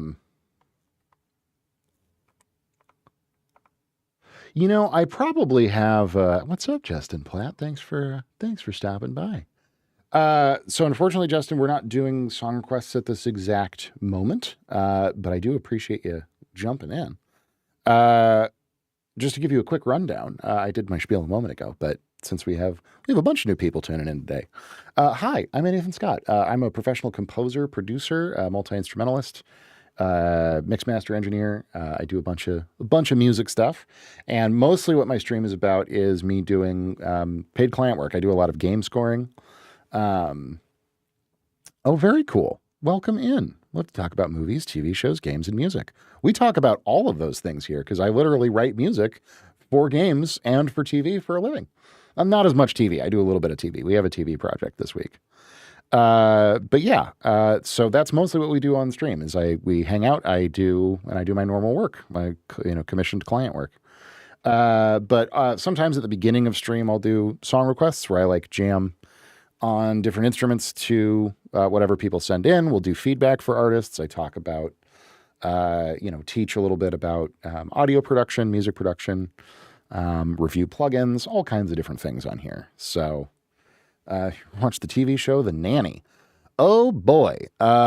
When I was a wee lad, yeah, absolutely. That show was on when I was very young. But yes, I'm very familiar. Fran Drescher. Classic comedy. Cool. Okay, so we have some footage here. We just have to decide a couple of things. We have to decide whether or not we want to use this footage from a different game for Temple of Renewal. It's not really making any sense, but I think, honestly, I can get away with using... they didn't want the characters, was their specific request, the developers. And I don't, again, for a bunch of unrelated reasons, I don't want to do too much. But let me see if I can grab just a background still from the game. Points, no. Temple of Renewal, Final Masters, no. None of this. Where is music briefs? Here we go.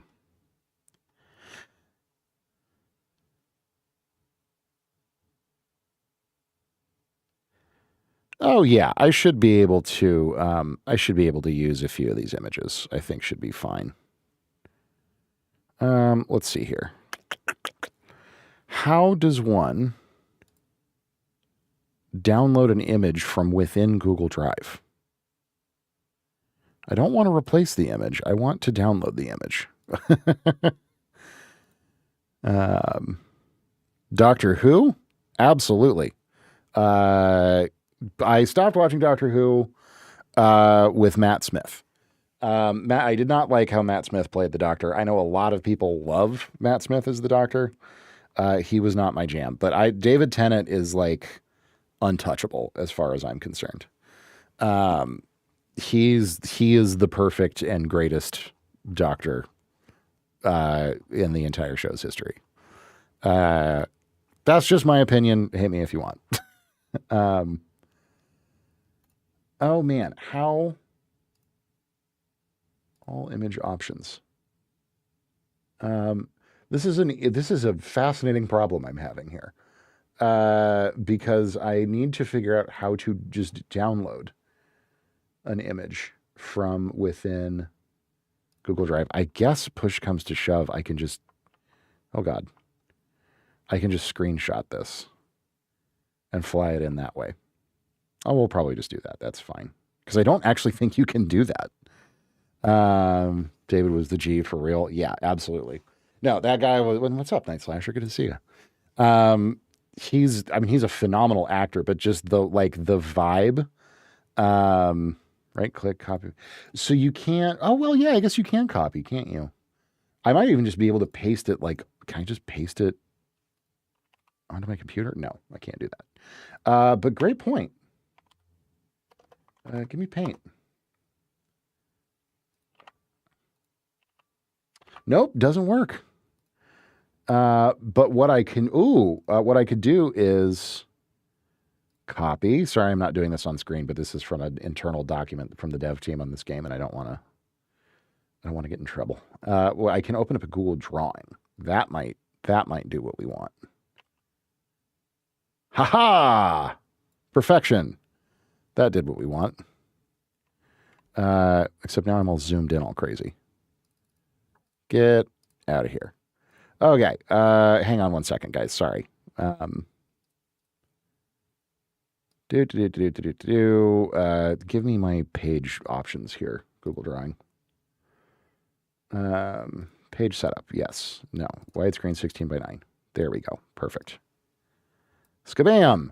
Okay. And we're going to call you 1 and download you as a PNG. Zoobadeep doobadeep doobadee doo. Great. Ooh, what's happening? What's going on? Drum solo. Oh, shit. Homicide Life on the Street. I have not. I consider myself tech savvy, and I relate to this raw. Tech randomly changes and won't do what it seems like a simple tax. Excellent. And agreed 100%. After watching Chris Grayson's video about Men in Black, whether Men in Black would catch Ben 10. That's hilarious. We can take a quick drum solo break. Anti-jerks, what do you want me to play a drum solo over? Because I will happily do that for you. While you think about what you want me to play a drum solo, or I can just do a solo, kind of in space if you so desire. Post a private SoundCloud? Sure. Just keep in mind, if it's something too weird, I might struggle. I might be on a struggle bus. But let's check it out.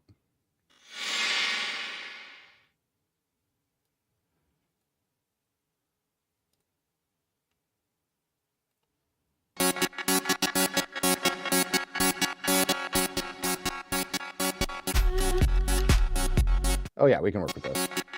Definitely. Okay.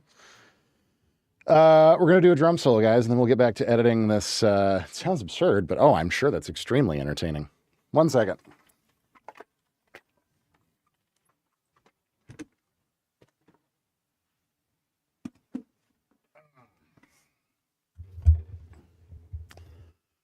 We're going to jam some drums for a minute, because we can. Because we're allowed to. Because I'm an adult and I get to do whatever I want. Within reason, as long as it's not illegal.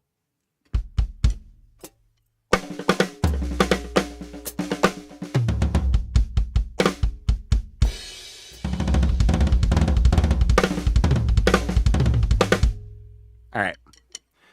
This is one of your tunes, I'm assuming, Anta. Yes, of course it is. I love it.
Their grooves are so weird.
Gotta adjust my pedal.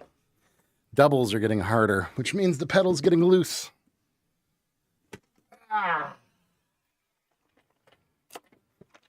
There you go.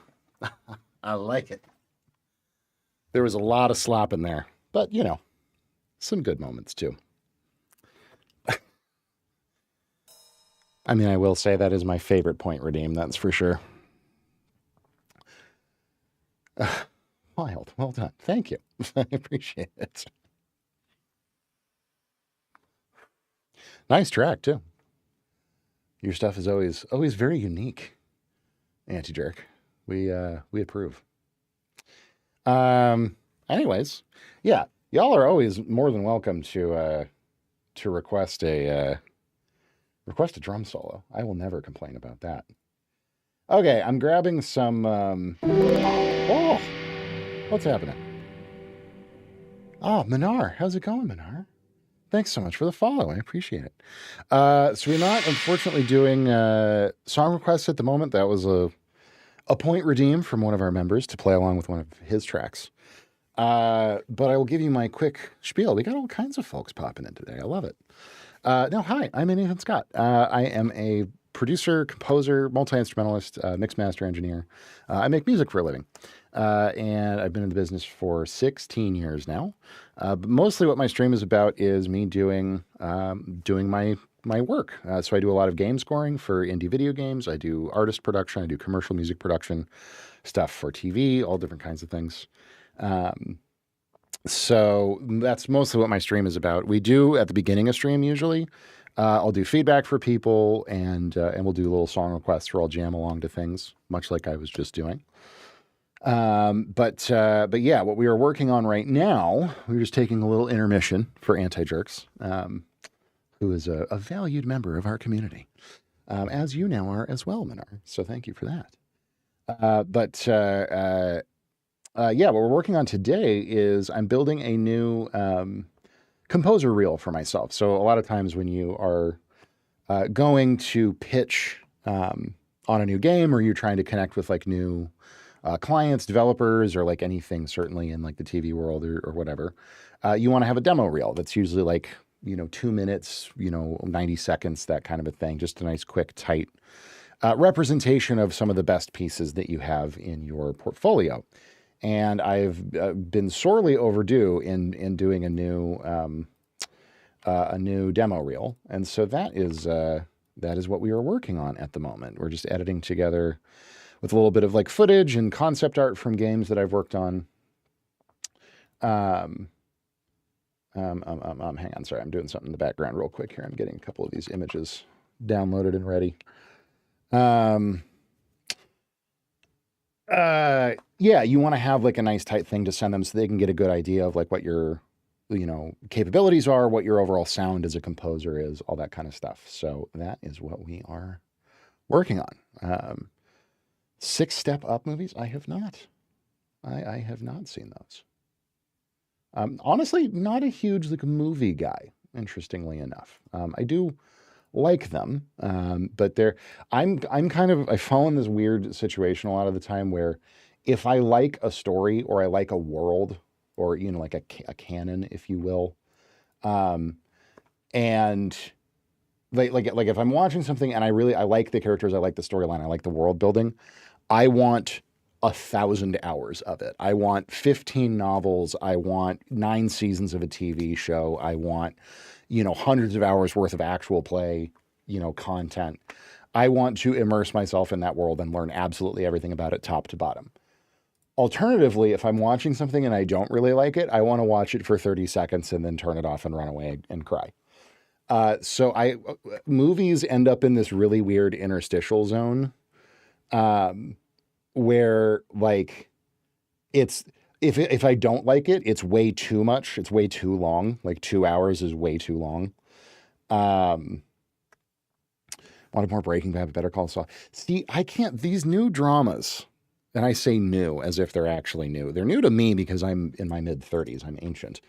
But like, I remember the time before all of your Breaking Bads and your, yes, I saw your dancing and romance movies. Okay, very interesting. I like it. But no, like your Game of Thrones and your Breaking Bads and all these like new kind of like premium primetime drama shows. Those did not exist when I was a kid or even when I was a teenager. That's like a more recent thing in my life. I haven't really liked any of them. Even Stranger Things. I watched like the first season of Stranger Things. But they're too dark and angry and violent, and like Breaking Bad is horrifically violent and graphic. And I don't really need that kind of imagery in my life. I don't, it's just not something I'm interested in. It's just a bit much. Watched the first Step Up Jamie in 2006, starring Channing Tatum. Great movie. Excellent. Well, there you go.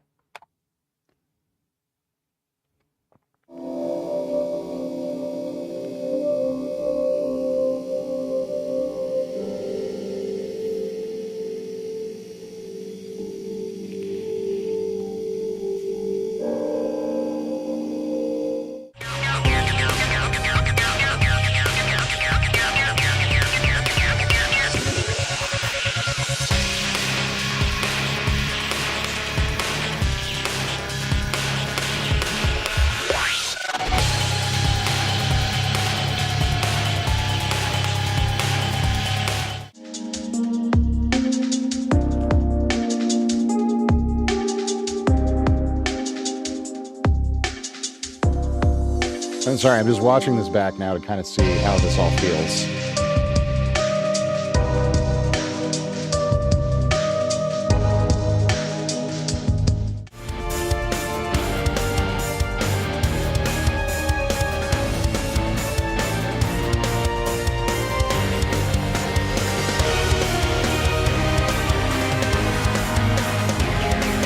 This is the one game we don't have any footage for or images because I'm explicitly not allowed to use them.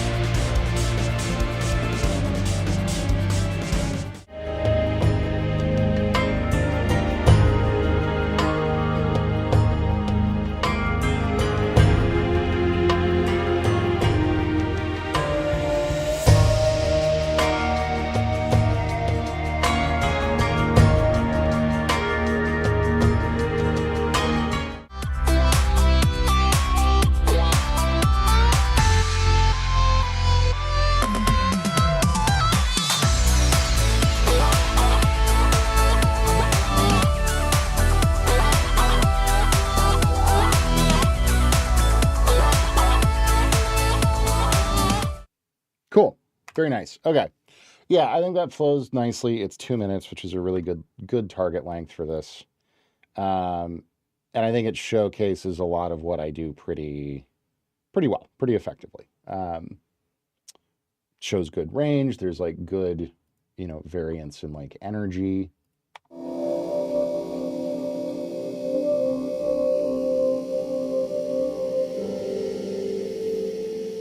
It starts relatively mellow.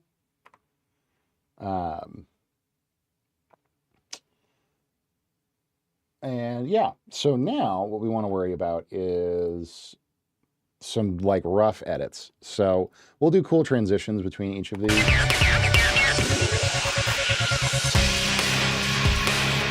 So honestly, instead of editing out that NC Software logo, because that's the developer's old studio name, First True Crypt's the same game. It showcased almost horror and rock and fighting music. Indeed, that's the whole idea.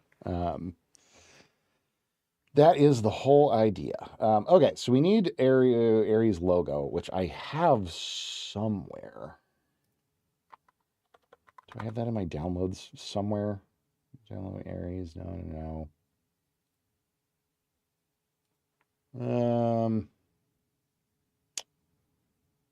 No, I don't appear to have that handy. That's okay. Excuse me. Let me find a copy or just a still image that we can snag the Ares logo from. I feel like they sent it to me at some point in Discord, but I don't want to go and dig back through my 1.5-year conversation with Noah and Jack to try to find that. Oh, come on, guys. Of course, it's just showing, image search is just showing me pictures of Tron Ares.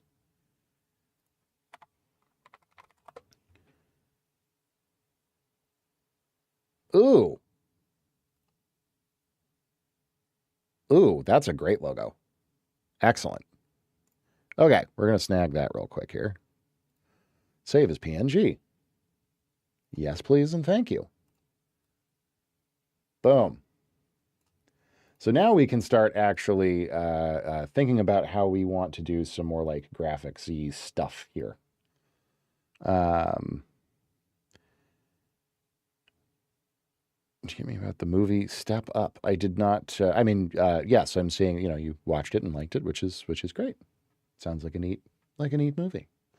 So we're gonna go zoom out on this just a wee little bit, and then we want to line this up here to make sure that we are covering up this NC Software logo, and that's honestly going to be a pretty good.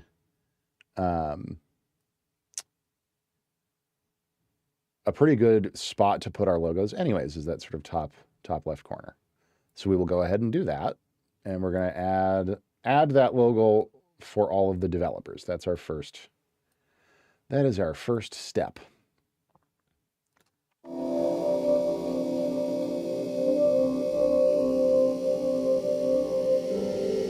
Very cool. Now for this, we're also going to zoom in on this a little bit here so that it's, because I can't remember what was going on when I recorded this clip. OBS did something weird though.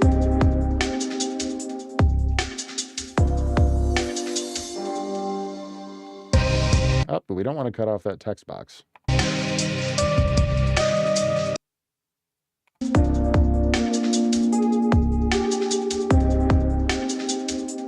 There we go. That looks good. Now we need the Androcosm logo. Or actually, no. Yes, Androcosm is that game. Copy, paste attributes. Apply. Very good. I think if you like electro swing, you don't know to shake your head. That's why it's easier for me to I don't know what electro suing is.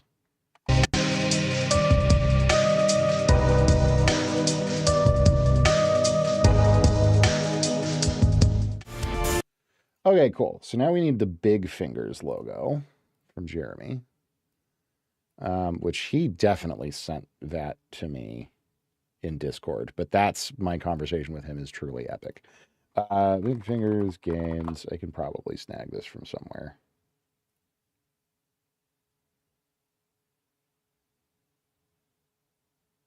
Okay, maybe not. I take it back. Do I have this in my Google Drive somewhere? Sorry. Some of this is just asset collection, which if any of you guys do anything with development, you know is important.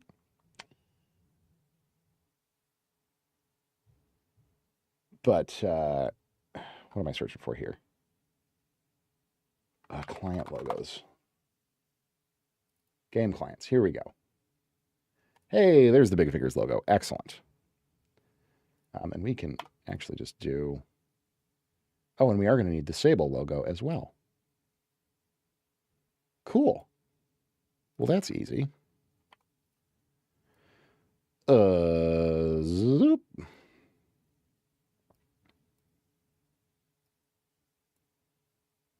Okay, download this real quick as PNG, so it carries transparency with it.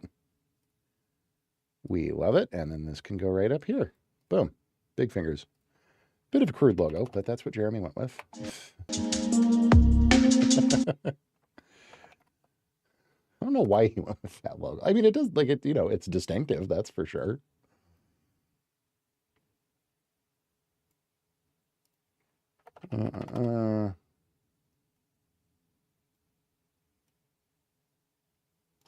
Okay.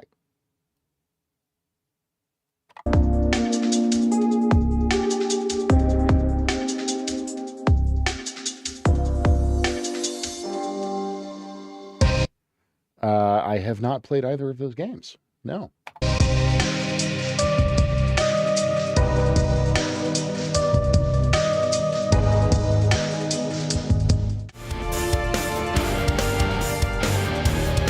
Okay, now that one isn't going to get a dev thing. Nor is that one. That's fine. This will also be for Big Figures.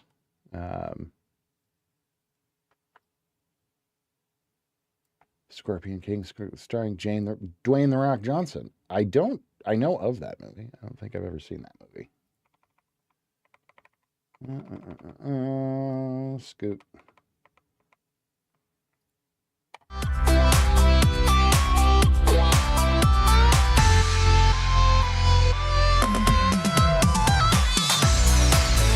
You know, now that I'm flying these in, I don't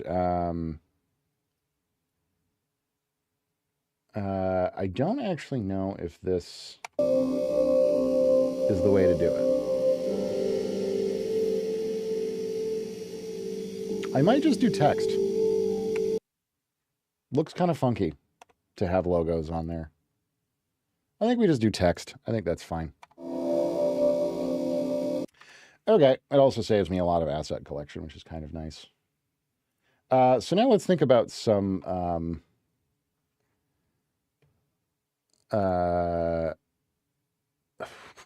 transitions between these.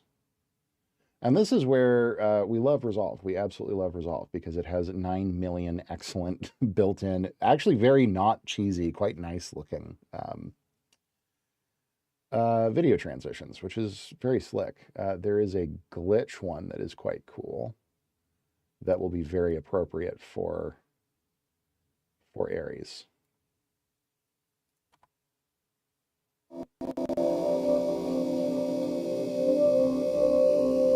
Oh yeah, that's nice. Mummy movies starring Brendan Fraser when I was a kid, yes, and Matrix. Oh, Electro Swing. Yes. Electro Swing is great. We love Electro Swing. I thought it was something like that, but I didn't want to assume.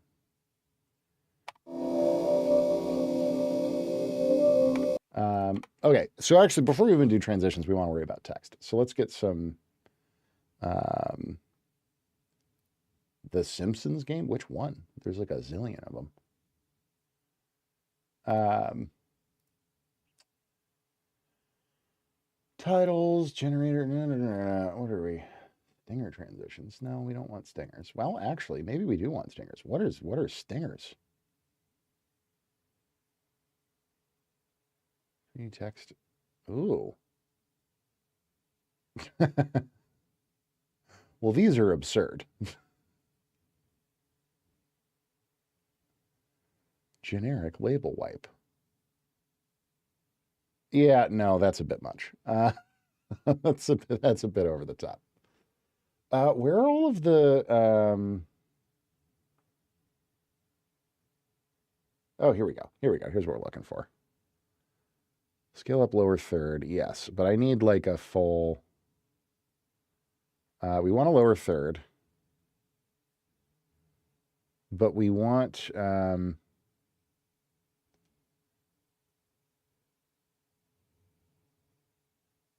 want something lightly animated, you know.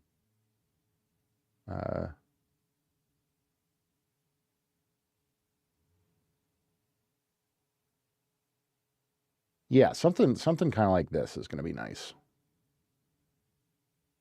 But where's one with a nice couple of lines for us to take advantage of? Because we have a fair amount of information to put in here. I guess probably this one's fine. Let's play with this one for a second. Main text, Aries VR, Sable Digital, 2026 is fine.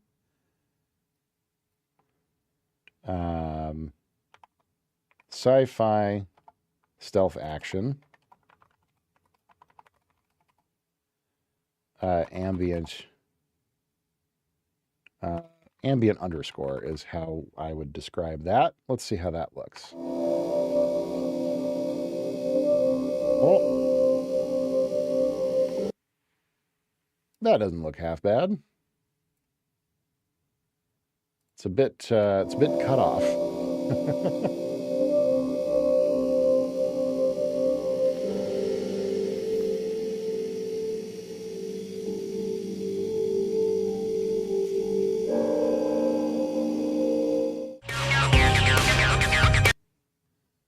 And that sticks around pretty much the whole time. Yeah, okay. So now is there a way to at this rate GTA 7 True, Poyo.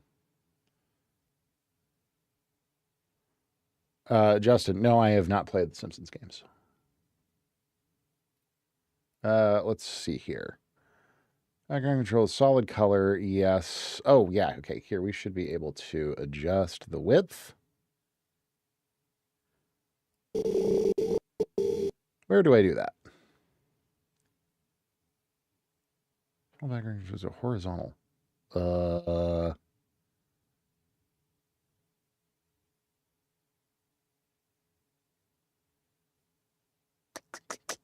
I'm looking for a way to make this. Apollo__do_YouTube wants feedback on their song. Okay. Poyo. That's going to be tricky. I'm happy to do feedback. Do you have a song that you've produced? God, how would I say that in Spanish? Tienes una, yeah, I can't. I don't know how to say that in Spanish. I'd have to use a translator. What's up, Nish Clan? How's it going? Thanks for tuning in. We're not doing song requests at the moment, though I do appreciate you popping in here. So mostly what my stream is about is doing professional music production. So I am a professional composer, multi-instrumentalist. I do a bunch of stuff. Yeah, most of our time on stream here is me doing like paid client work. I do a lot of scoring for indie video games. I do a wide variety of things. But what we're working on today is a new composer demo reel for myself. Okay, that looks better.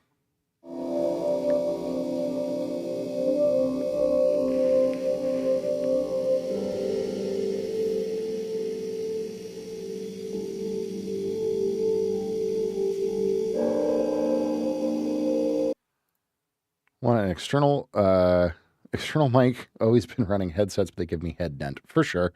Yeah, no, yep, agreed. External mics are always better, in my opinion. This one is a Rode NT2. Very, very good Very good sounding mic. You can get really great mics nowadays for not a lot of money.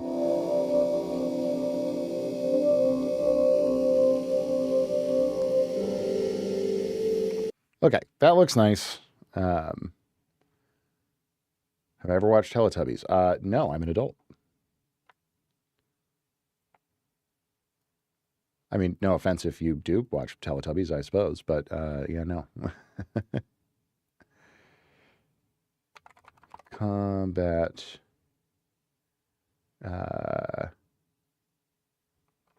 Yeah, combat underscore, I suppose, is fine there. When you were a kid, not really. Teletubbies was after my time when I was a kid.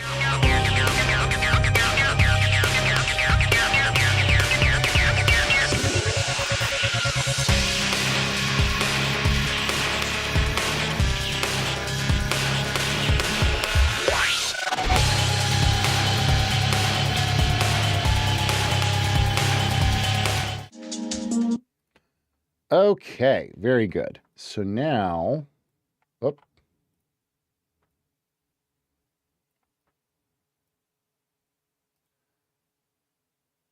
okay, yeah. So that held. So it's not copying any of that over. That's good. We like that. So this is now going to scoot back there.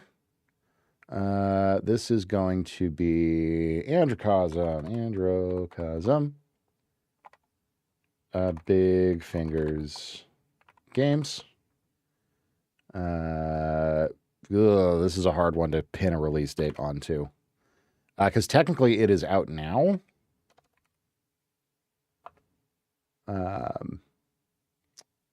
But it is not, it's behind a it's in pre-alpha behind a paywall on Patreon. I'm not 100% sure how to exactly handle that.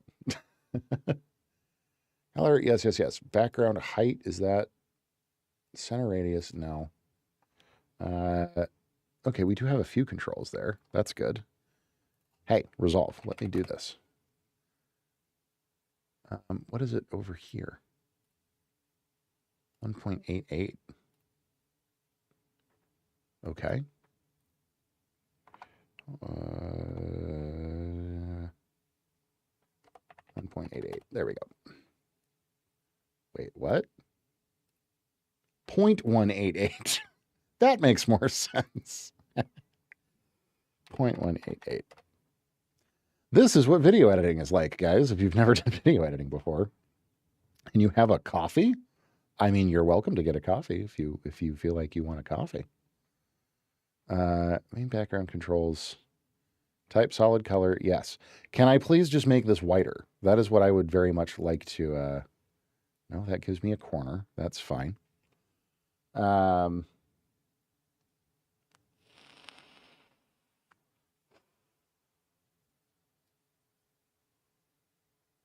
height. I don't know what the hell that's doing. Secondary track. Oh no. Guys, this is complicated, and I don't know how to make this do what I want it to do. I need more, more real estate. Because see how it's like the 2025 is getting sort of cut off with this little background square. This is motion graphics that is slightly beyond my capabilities. So we might just need to go with something else because I don't want to sit here and deal with it, to be honest with you. What's another good option here for a lower third?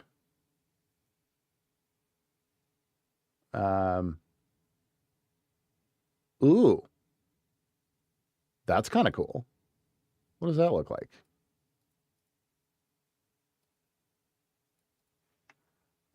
Sample left and sample right. Okay. Aries. VR.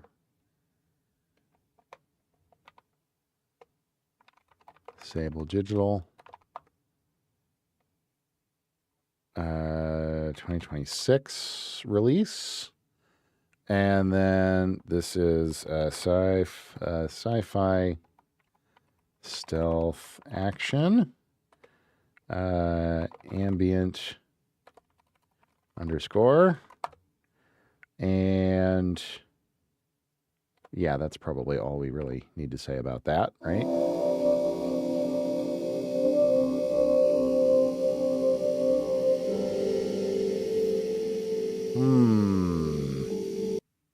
Use this cookie. Oh, thanks. Much obliged. If we zoom this out, yeah, that's nice, right? I think so. And especially if we kind of do that with it, and then we make the colors slightly different. And we put this like kind of down in the corner. I think that will look pretty slick.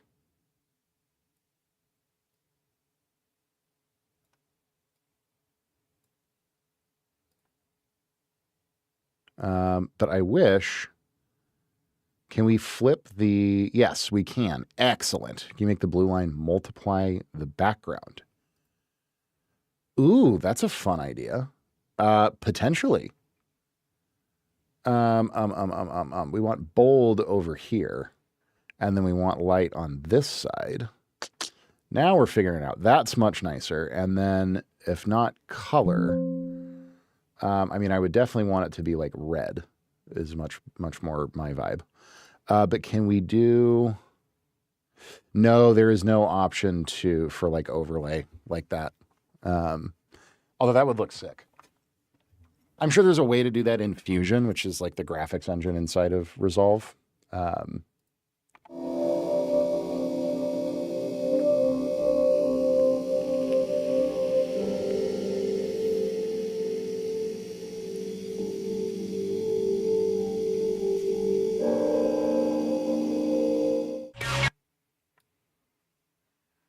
then we will do the same thing over here, except this is just combat underscore. Combat underscore. Blam!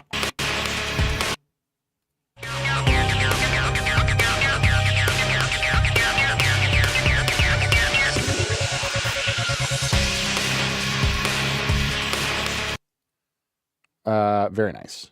Okay. Now, let's go over here. This should look much better. Androcosm. This is from Big Fingers Games.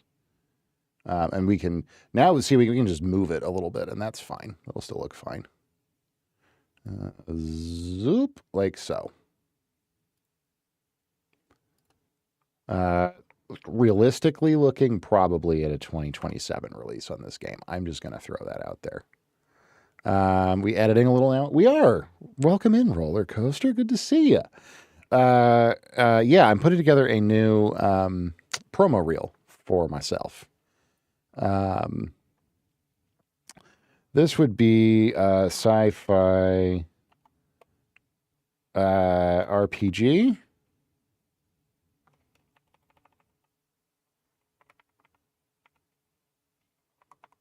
Turn-based. Sci-fi turn-based RPG. Yes, that's probably the... God, how would I even describe this piece? Technically, this would be a faction theme. I'm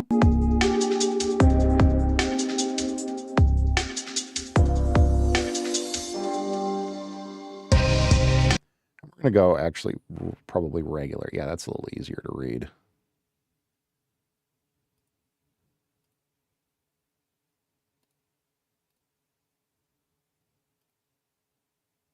Yeah, that's better.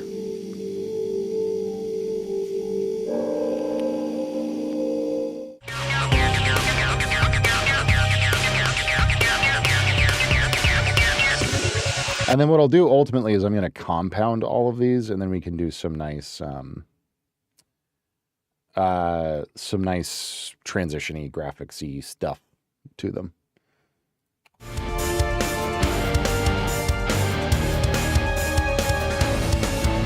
I do feel like we should have something as a placeholder here.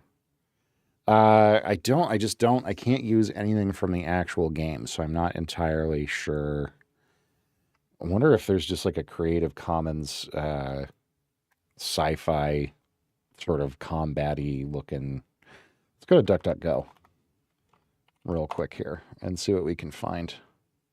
Because the DuckDuckGo search, I don't know if you guys are hip to DuckDuckGo. First of all, it's like a privacy-focused search engine.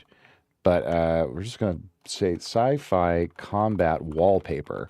What I love about DuckDuckGo is if you do image search, if you're any kind of content creator, you can like literally do creative. You can search specifically for Creative Commons stuff. Like, ooh, that. Like, that's perfect.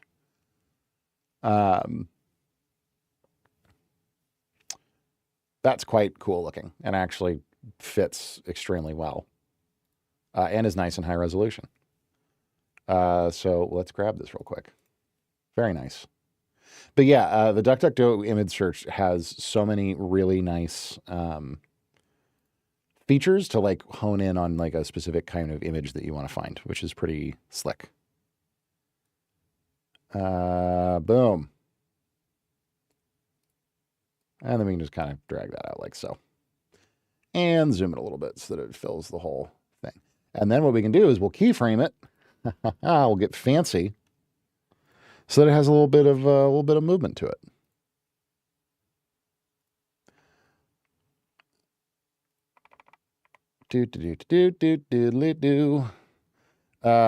So we will keyframe it probably to start like there will be nice.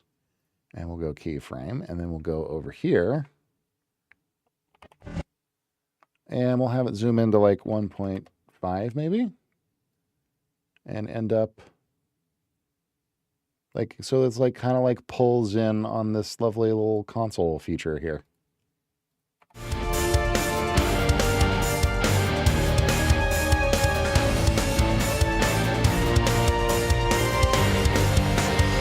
Oh, and I also should be adding to these so that it's a little bit more clear.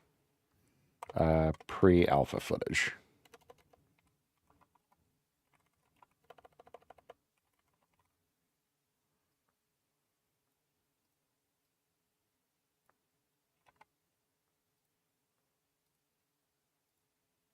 Because that's good. That's good for people to know.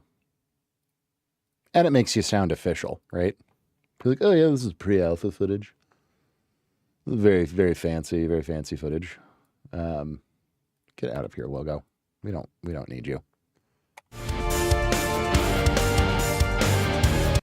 Okay, so how do we want to describe it?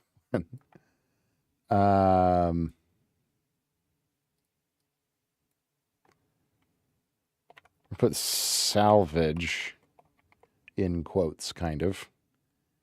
And then WT for working title.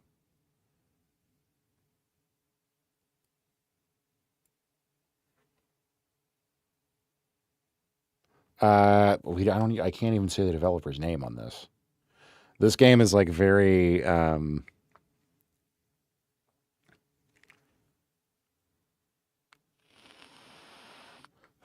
very under wraps for now because it's extremely like if it comes out at all, it's not going to come out for years.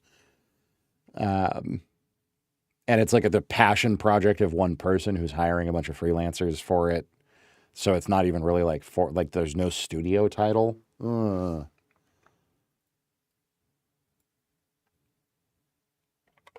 going to put publisher TBA, release TBA.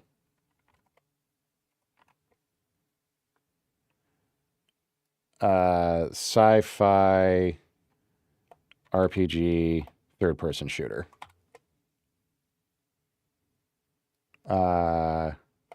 Boss combat theme. And then we'll just leave that blank because it doesn't even really warrant.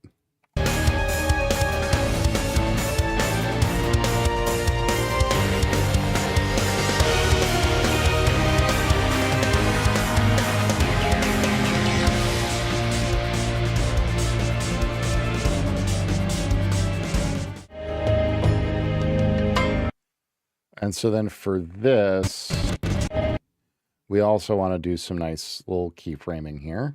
And then we're just going to add a cross dissolve in between these two. So we will go, start at 1 and then We'll just have this zoom in a little bit. Look, come on.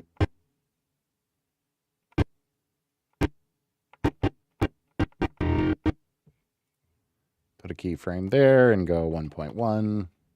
That's just nice, simple.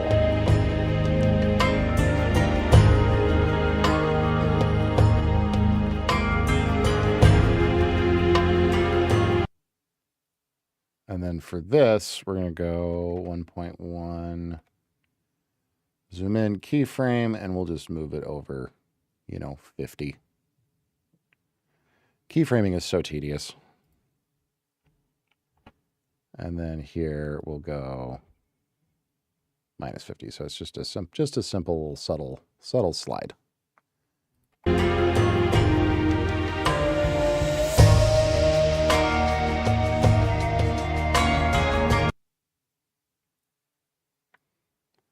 And then this one is kind of similar in that we can't really put a lot of details on it. But we're just going to say fantasy IVN. I'm not even going to bother. We're just going to put 2020. I think they're launching next year. We're going to put that fantasy sci. Actually, I guess you'd call this future fantasy is probably a better. RPG IVN. Environmental _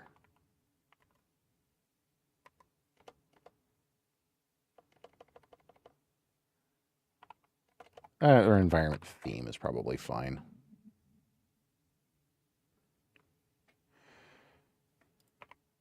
And then finally,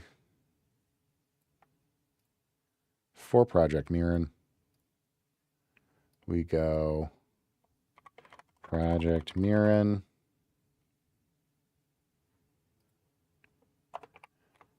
Big Fingers Games.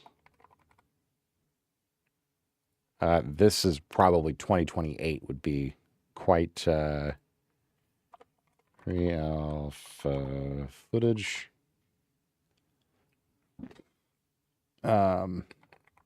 Space combat shmup, because it is a shmup.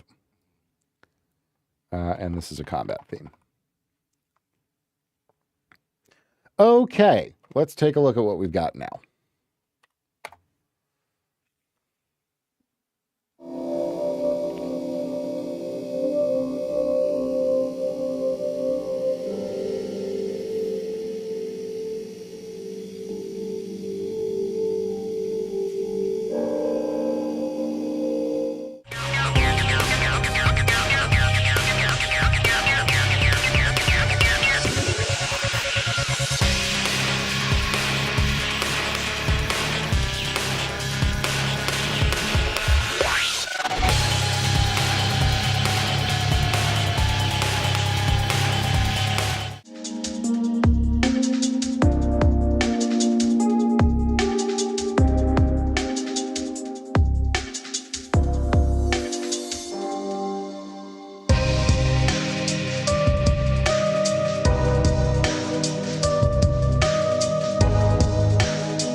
Nice. Okay.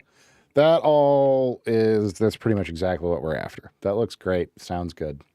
So now what we need to do is compound each of these so that they'll edit a little bit easier. Woo! Toast dance. Excellent. Indeed. So this gets a little bit funky. We're going to need to work, I guess, probably from the back. So what we do here is we get all of these lined up because the thing in Cerveza Cristal. Cerveza es muy bueno. Sí, muy bien. In order to do like transition effects, you have to have extra frames or just like a little bit of extra time on your clip. So I've got like the edits and the placement where I want, but what we can do is we can cheat it just a little bit. And use an adjustment layer. Where the hell are my adjustment layers? Adjustment clip. Here we go. And we just want to give, yes, absolutely. We just want to give ourselves like a 10 frame buffer on either side of these clips. An adjustment clip doesn't do anything. It just like, it's just, sort of nothingness. You can add effects to it and it'll affect anything beneath it. But we want to give ourselves 10 frames. And this is just to give basically a handle for our, and then we want to go compound, new compound. Which is this? This is Mirren. It just gives us a little bit of extra runway for our transition effects to work on. And then we just shrink it back down, just like that. Because if you don't have a little bit of extra runway, the effects won't do their thing correctly.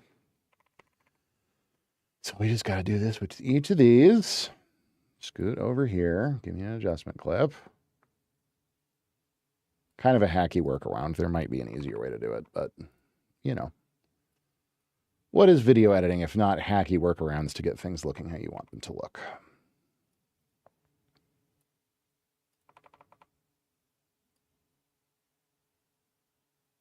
Boom. There we go. Very good.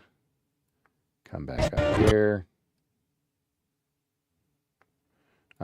Oh, I should probably put the name of each piece on here, shouldn't I? That would make sense, wouldn't it? Pi. You've posted pi out to like 100 digits. Very good. Had some interesting chatters in here today. This is fascinating. Very entertaining in the background while I'm doing some kind of mellow work. I am, as work is slowing down for me, I am definitely taking December. I mean, obviously there's like a lot of holiday stuff going on. My birthday's next week. But I'm taking December to like work a little bit slower and get a bunch of other like things around work on point. So like new reel, I'm redoing my website, redo my bio, do a new one sheet, do a new resume, get some social stuff going, et cetera, et cetera. Temple of Renewal.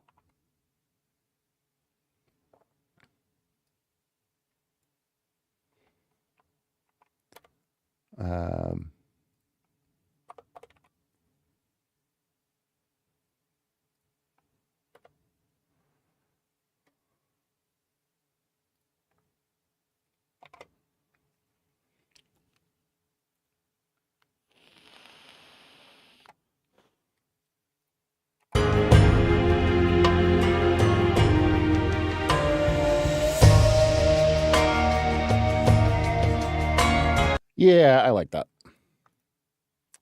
Okay, compound. This is going to be, we'll just call it temple. That's fine.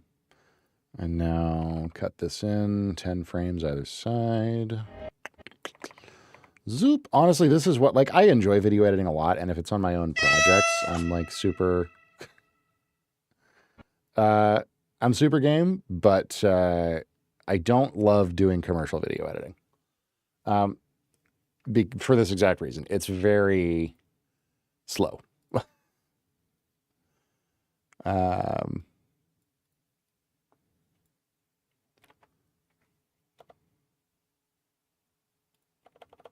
I'm actually going to change this as well from shmup. People might not know that shorthand. Space. Combat. Can I get shoot 'em up? Oh, it's one letter short.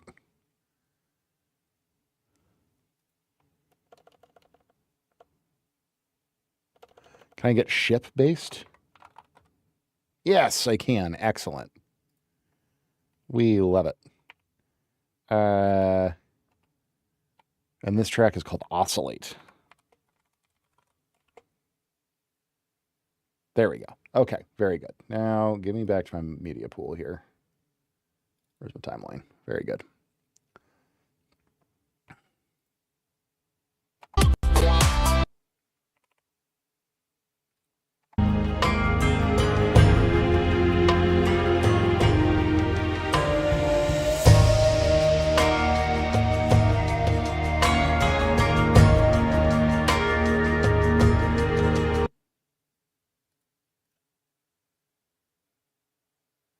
And then for this, I'm also just calling it, let's put title TBA. That makes a little bit more sense. Put project title TBA.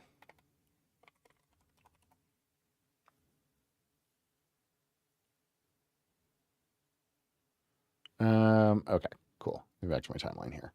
Great. Okay, let's keep going with these here.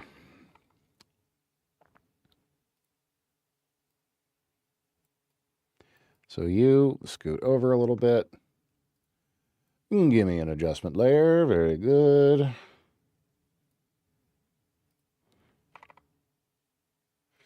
Zooba-dooba-doop-doo-doo. 10 frame handle. 10 frame handle. New compound. That's fine. Great. And then come back over here. Great. Okay. Halfway there. Video editing is tedious. I don't like doing it unless I have to, or it's something really cool. But it's rarely something really cool. Oh, yes, a composer reel is kind of cool. You're probably going to be too... Yep, we got to scoot all these over. Damn! Move, please. I need more room to work.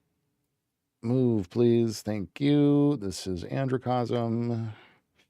Andro, very good. There's a lot of slapdash ways to do video editing. But then there's like the right way to do it. Like I could just slap a bunch of transitions on all this stuff, but it would look like garbage. You want to take the time to actually do it correctly, much as with audio production, honestly. Like there's a lot of fast and dirty, ways to do things, but they rarely look the way that you want them to look.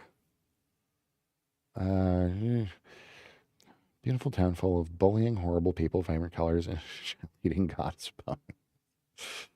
Yep. Oh, nope, not what I wanted to do.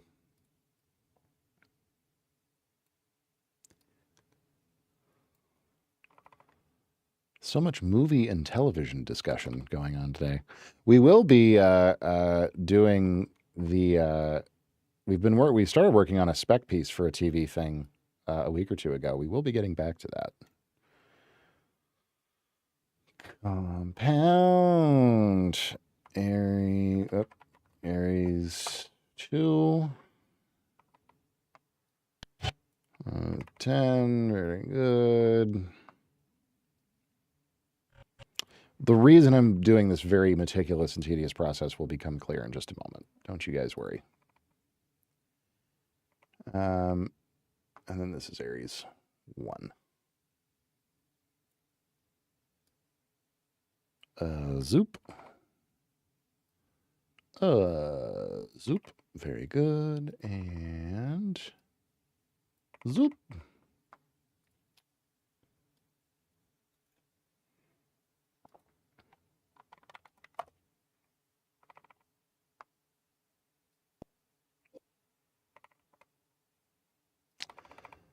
Okay. Jesus Christ. Just, okay. Now we can ripple delete all the spaces. And then we'll be done. We're pretty much done here, which is good. We like being done with things. Now we just need to add in the appropriate title jams here. So actually, this is going to end up being longer. Come on. Just briefly.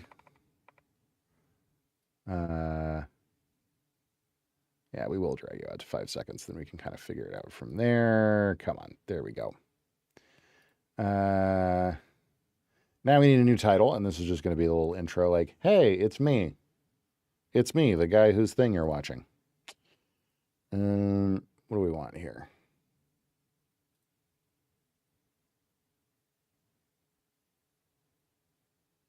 Nope, that's hokey as hell.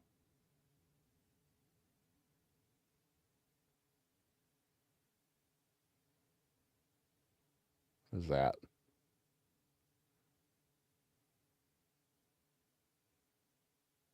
Nope. Fade on. Oh, that's nice. A little generic, but that's nice. I don't hate it.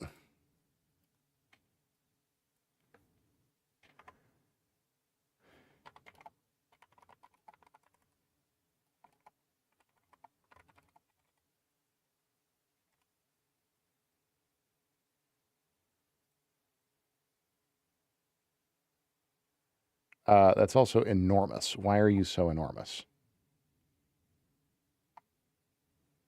I don't want you to be that enormous. Line spacing. Nope, not that. Size, I guess, try.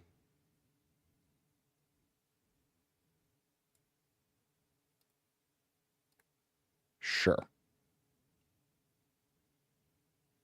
Yeah, that looks all right.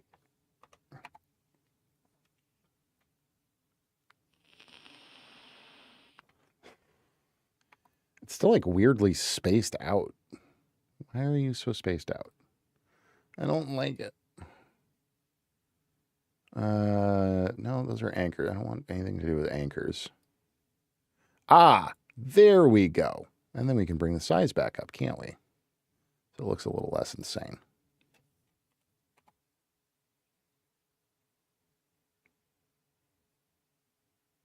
Sure.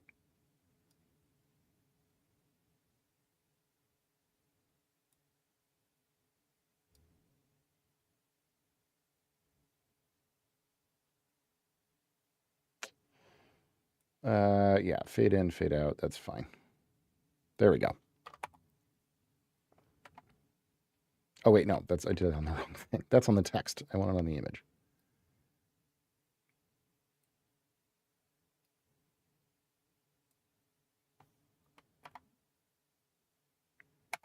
Great. Compound. Title card. Okay, now we can finally put the finishing sort of touches on here. Video transitions. We'll use a couple of different ones just for a little bit of added visual interest here, like a block glitch.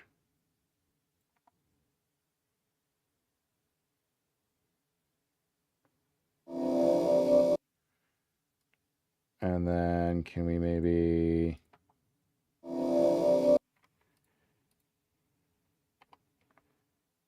Oh, let's pull this back a good 10 frames. See, that's why we did that whole thing with all the compound clips, because you got to have like a little bit of extra space or else the transitions don't have any video to make transition-y things with. Let's try glitch here.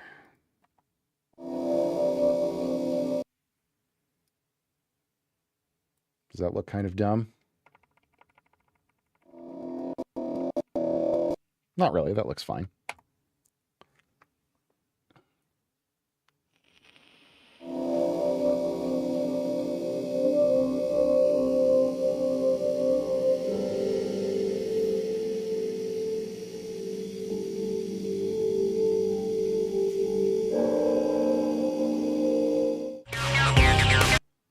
And then here we will go this block glitch again. That was nice.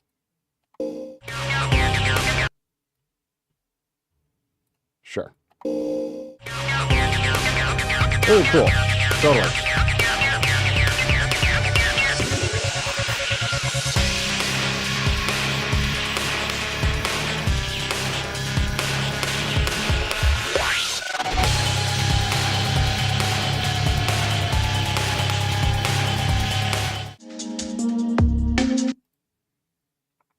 Neat. Okay, now let's...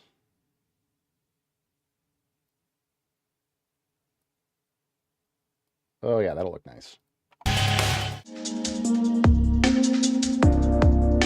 Cool. I like that.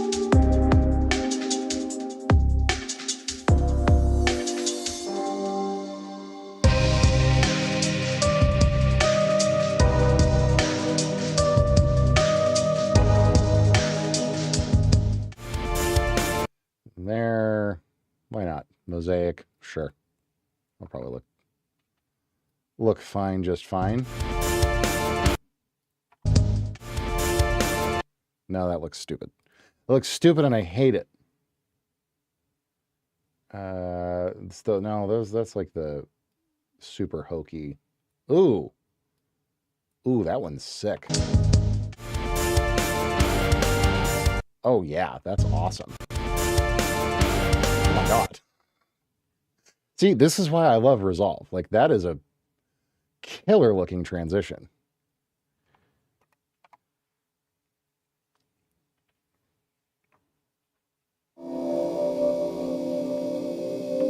I want to use that one here. That looks like dog shit in comparison to this.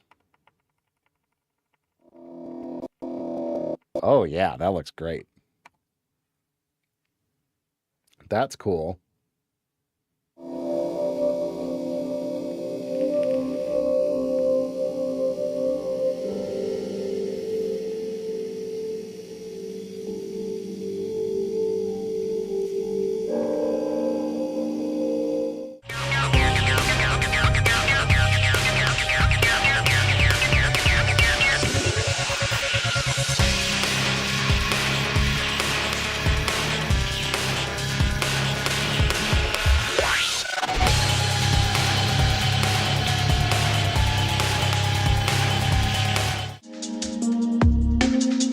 That's cool.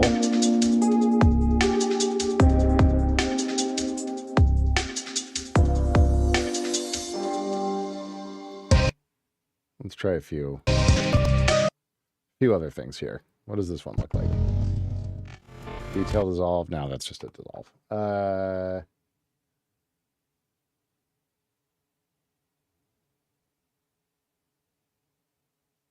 Ooh, that's neat.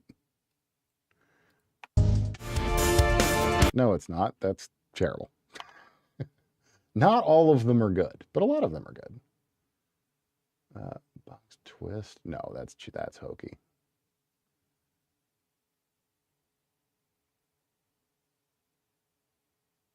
No, dip to color. No. No. None of this.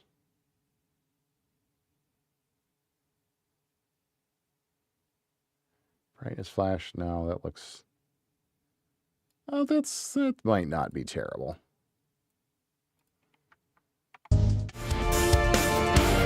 Oh yeah, that's okay. But can we like blur a little bit? Make that a little smoother.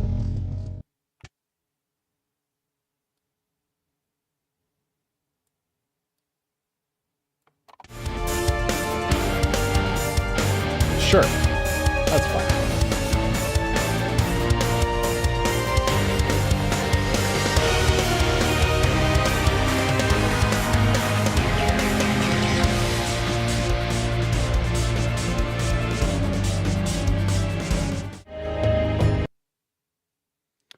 just do a simple blur. That always looks nice. Little blur. Little blur dissolve.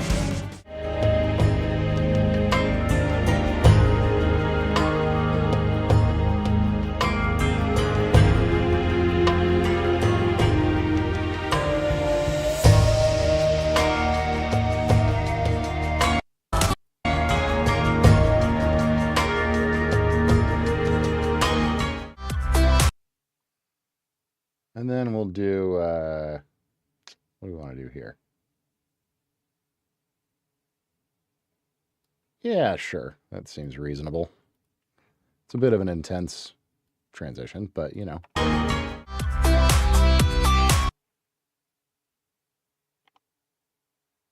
No.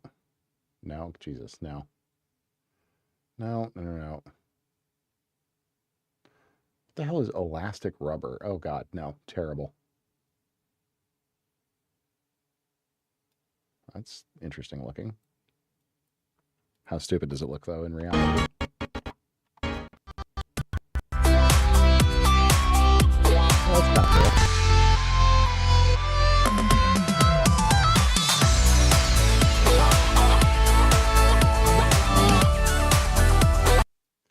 And we don't need any kind of an outro or anything like that. We can just have like a nice gradual 2-second fade.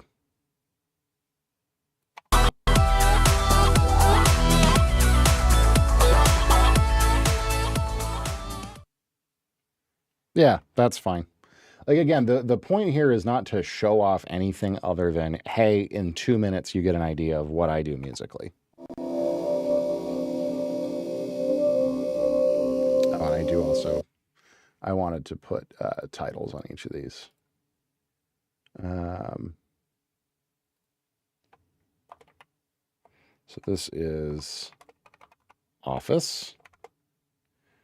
And the other one is also called Office, so that might be slightly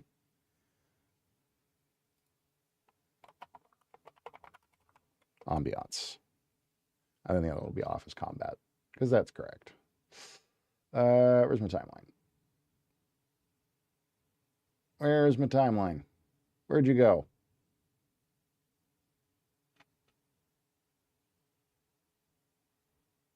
Oh, timeline 1. It's literally the thing that is selected. That's fine. On timeline. Boom. This will be Office Combat.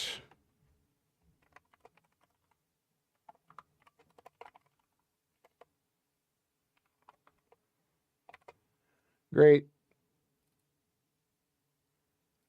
And then I think I did the last 2 ones already.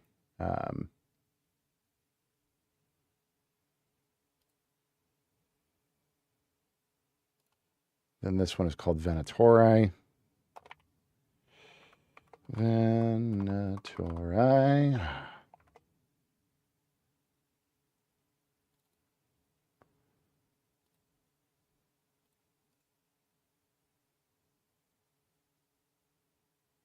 And then this one is called Final Empire, I think.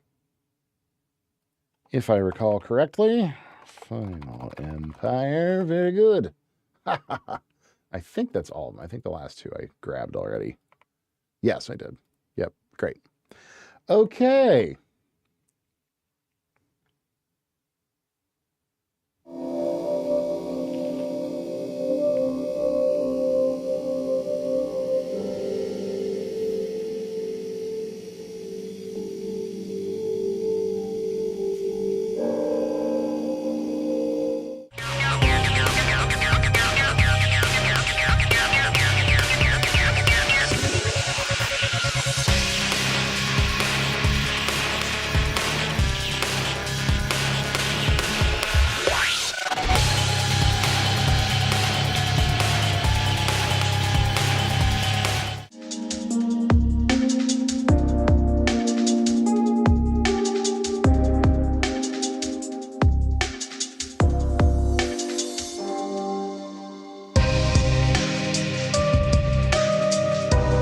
Oh, and actually, another thing I do want to add to these real quick is the game engine, because that's also important, important information. So Aries, technically, and the whole reason I I like these guys so much is that they are doing this game in Roblox, which is bananas. So those both get Roblox. That's a big part of the reason why they've gotten so much like attention and traction on that game. Is Roblox technically capitalized? I don't know. It doesn't matter. This is being done in Unity.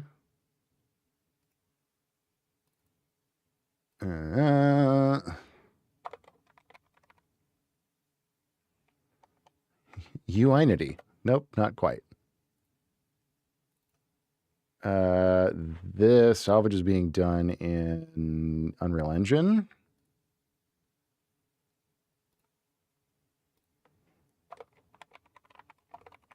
I'm pretty sure they're in UA5. Not that that one super matters. This was done in RenP.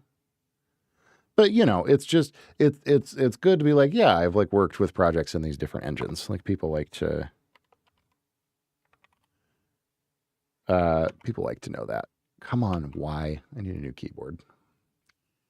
And boy, does that make me sad. And then this is also being done in Unity.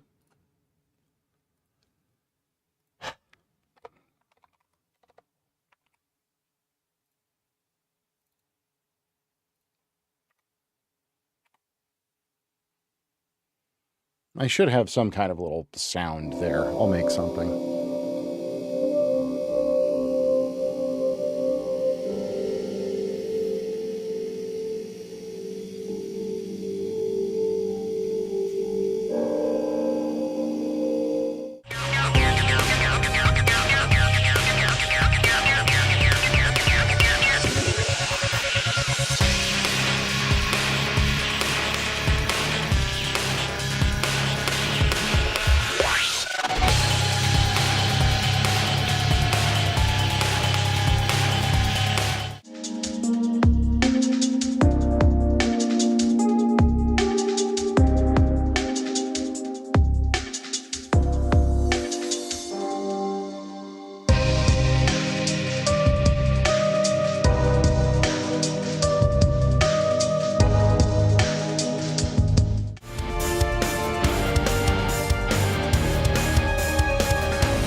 That's fine. Really struggles with that one.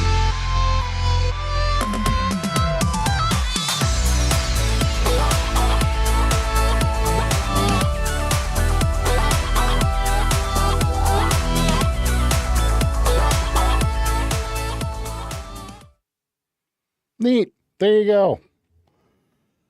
I'm happy with that for now. I might fine-tune it a little bit more, but that's fine. That's good. Okay. Demo reel. Done. Would that take 2 hours? Yeah, thereabouts. Not too bad. 2 hours. There's an old saying that's about video editing. That's for every minute of video you see, it takes an hour to put together. And that is usually very true in my experience. It takes a very long time to put video together. That is for sure. But in any case, it's put together. So I'll probably render it and watch it and see where things end up shaking out in terms of what? In terms of the transitions and how they like look. I might just use one. I don't know. I can't decide, but we'll see. But the important thing is the assembly is done. That's the part that takes the longest. The transitions are easy. You just drop them in. So, okay. On that note, I think we're going to go ahead I think we're going to go ahead and wrap up here because I've been going for a little over 3 hours. And all I really have to do left today is package up this thing for Christian that we were working on yesterday, which is not interesting. If we had an abundance of time at the end of stream, I was going to do it on stream, but it doesn't really need to happen. So I'm going to go ahead and sign off for the evening. But thank you guys so much for hanging out. I appreciate all of you. It has been fun, Night Slasher. Thank you. I appreciate you guys chilling with me and keeping me company while I did some editing. We'll be back to much more musical things tomorrow. We're going to work on the sync piece tomorrow. That'll be a lot of fun. But shout out to new followers from today. I'm trying to find time to work on my track so I have more feedback to press. Yeah, absolutely, man. Do it up. But thanks to Justin, Platt, Minar, Night Seal, Poyo. We've got a bunch of new people in here today. That's fun. Thank you, Super, for the sub. Very good. Good times. Well, thank you guys, as always. I appreciate you guys hanging out. I hope you have a great night, afternoon, evening. Super. Okay, bye. Super inspiring. Oh, thanks, man. I'm so glad. You just came. I was just thanking you for the sub earlier. But yeah, no, we're wrapping up. I did finish my my demo reel, so that's fun. But I hope you enjoyed Stranger Things. But yeah, you guys have a great night, evening, afternoon, morning. I will be back tomorrow at 2 p.m. As I normally am, or maybe 1 p.m. I don't know. We'll see. Eastern time in the U.S. So please come back around. We'll be doing actual music tomorrow. At some point, we're going to get this. Oh yeah, and join the Discord. Thank you, Super. Why is that?